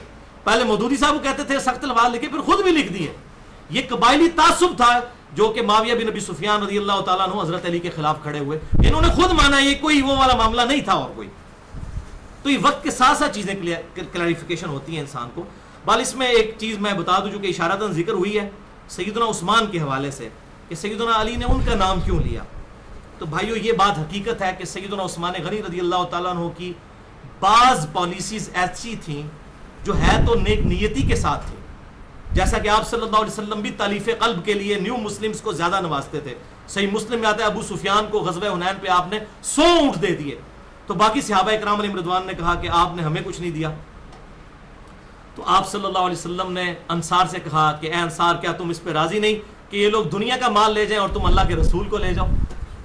یعنی اللہ کے رسول نے پھر فرمایا کہ میرا جینا مرنا انصار کے ساتھ ہے, اسی لیے آپ کی قبر مبارک مدینہ شریف میں بنی. تو آپ صلی اللہ علیہ وسلم تالیف قلب کے لیے ایسا کرتے تھے. اسی طرح کے معاملات حضرت عثمان سے بھی ہوئے. انہوں نے تالیف قلب کے لیے چند بنو امیہ کے جو نوجوان تھے اور جو نیو مسلمز تھے ان کو چند گورنی کے عہدوں پر فائز کیا, اور پھر وہ صحیح مسلم میں آتا ہے, اور وہ جو تھا عقبہ بن ابی معیط جو بخاری میں آتا ہے, حضور صلی اللہ علیہ وسلم کے کندھے پر اس نے اوجڑی رکھی تھی جو حضرت فاطمہ نے ہٹائی تھی, اس کا بیٹا ولید بن عقبہ بعد میں مسلمان ہو گیا فتح مکہ پہ معافی مانگ کے, تو اس کو گورنر لگا دیا. صحیح مسلم میں آتا ہے کوفے کا, اور اس نے شراب پی کے وہ نماز پڑھایا کرتا تھا. اس کی وجہ سے صحابہ میں بڑا اختلاف ہوا, حضرت عثمان کے خلاف ایک ریولوشن پھر شروع ہو گئی. لیکن سیدنا عثمان جب بھی کوئی ایسی بات پہنچتی تھی وہ بیک فوٹ پہ جاتے تھے اور ایسے لوگوں کو گورنری سے ہٹا دیتے تھے. لیکن ظاہر پالیسیز کی وجہ سے ایک رنج تو تھا صحابہ کے دلوں میں, تو اس کی طرف سیدنا علی نے اشارہ کیا. اور یہ سیدنا علی کا نہیں ہے, سنن ابی داؤد میں صحیح حدیث ہے, بڑی ڈیٹیل ہے سنن ابی داؤد میں, خلافت والے آپ چیپٹر میں نکال لیں کہ سیدنا عمر فاروق رضی اللہ تعالیٰ نے ایک دفعہ اپنے ایک ساتھی کو ایک اہل کتاب کے پادری کے پاس بھیجا اور کہا کہ بتا کہ تیری کتاب میں میرے بارے میں کیا لکھا ہوا ہے. تو بڑے تعریفی کلمات اس پادری نے پڑھے. یہ سنن ابی داؤد کے اندر حدیث موجود ہے کہ یہ تو ایک عالی دیوار ہے مسلمانوں کے لیے. بخاری اور مسلم کی متفق علیہ حدیث ہے کہ میری امت اور فتنوں کے درمیان ایک دروازہ ہے, جب اس کو توڑ دیا جائے گا فتنے شروع ہو جائیں گے, اور وہ دروازہ عمر ہے. اصل میں سیدنا عمر کی شہادت جو ہے یہ اسلام کی پیٹھ میں سب سے بڑا چھرا تھا جو گھونپا گیا. اس کے بعد پھر خلافت کا نظام جو ہے ڈگمگاتا گیا, لیکن پھر بھی کچھ عرصہ چلا. خلفائے راشدین ہیں باقی بھی الحمدللہ, لیکن اس طرح کی خلافت نہیں جو ابوبکر و عمر نے کی ہے. وہ اللہ تعالیٰ کی طرف سے خاص پروٹیکشن تھی. بہرحال وہ ابو داؤد میں آگے حدیث آتی ہے کہ پھر سیدنا عمر کے بعد اس نے پوچھا کہ جو خلیفہ بنے گا اس کا کیا حال ہوگا. تو اس پادری نے کہا کہ ہماری کتابوں میں لکھا ہوا ہے کہ وہ بڑا نیک اور شریف انسان ہوگا, سوائے اس کے کہ وہ اپنے رشتہ داروں کو نوازے گا. اور پوچھا اس کے بعد, تو اس نے کہا اس کے بعد جو شخص خلیفہ بنے گا انتہائی نیک انسان ہوگا, لیکن اس وقت تلوار نیام سے باہر نکل چکی ہوگی. یعنی وہ کوشش تو کرے گا کہ کسی طریقے سے اس نظام کو بچا لے, لیکن تل پٹ ہو جائے گا سارے کا سارا نظام, اور خود وہ اس کی بھیڑ چڑھ جائے گا. جو کہ صحیح حدیث ہے سنن نسائی الکبریٰ کے اندر, آپ صلی اللہ علیہ وسلم کو حضرت علی رضی اللہ تعالیٰ کو آپ صلی اللہ علیہ وسلم نے خود فرمایا تھا, اے علی اگلی امتوں میں سب سے بڑا بدبخت قوم سمود کا وہ شخص تھا جس نے اس اونٹنی کو قتل کیا تھا, اور میری امت کا سب سے بڑا بدبخت ہوگا جو تجھے قتل کرے گا. یعنی حضرت علی کو آپ نے کیا مرتبہ دیا کہ وہ اونٹنی کو قتل کرنے والا, جیسے قوم سمود میں اس کے بعد امت پہ عذاب آ گیا تھا نا, تو حضرت علی کو قتل کرنے کے بعد بھی امت پہ پھر عذاب آیا اس شکل کے اندر کہ ایک معاملہ سارا تلپٹ ہو گیا. پہلے سیدنا عثمان کی شہادت اور اس پر تو رہا یہ کہ حضرت علی رضی اللہ تعالیٰ کی شہادت. بل ابو داؤد کی اس حدیث میں پھر ملتا ہے کہ یہ جب باتیں آ کر اس شخص نے حضرت عمر کو بتائی نا, تو جب اس نے ذکر کیا نا کہ حضرت عمر کو کہ آپ کے بعد جو خلیفہ ہوگا نا وہ ہوگا تو نیک, لیکن وہ اپنے رشتہ داروں کو نوازے گا, تو سیدنا عمر کی زبان سے یہ الفاظ نکل گئے, خدا عثمان پر رحم کرے. یہ حضرت عمر کی آپ کرامت کہہ دیں کہ ان کو پتہ ہے, جب اکٹھے لوگ ہوتے ہیں تو نیچر کا پتہ ہوتا ہے, تو یہ حضرت عمر کے الفاظ ہیں, خدا عثمان پر رحم کرے. یعنی حضرت عمر کو یہ پتہ چل گیا تھا کہ یہ ایسا شخص کون ہو سکتا ہے. تو اس قسم کے معاملات تھے. بہرحال ان تمام چیزوں کے باوجود خلفائے راشدین میں ہیں حضرت عثمان غنی بھی, حضرت علی رضی اللہ تعالیٰ عنہ بھی, حضرت ابوبکر بھی, حضرت عمر بھی. ہم سب سے محبت کرتے ہیں اور ہم اللہ تعالیٰ سے دعا کرتے ہیں ہمیں قیامت والے دن خلفائے راشدین کے ساتھ اٹھائے. جو حق بات میں نے آج کہی اللہ تعالیٰ ہمارے دلوں میں راسخ فرمائے. اگر جس بات میں میرے منہ سے کوئی غلط بات نکل گئی تو اللہ تعالیٰ ہمارے دلوں سے محو کر دے. ہمیں کتاب و سنت کی تعلیمات پر عمل کر کے دوسرے بھائیوں تک پہنچانے کی توفیق عطا فرمائے. سبحانک اللہم و بحمدک, اشہد ان لا الہ الا انت, استغفرک و اتوب الیک, وما علینا الا البلاغ المبین.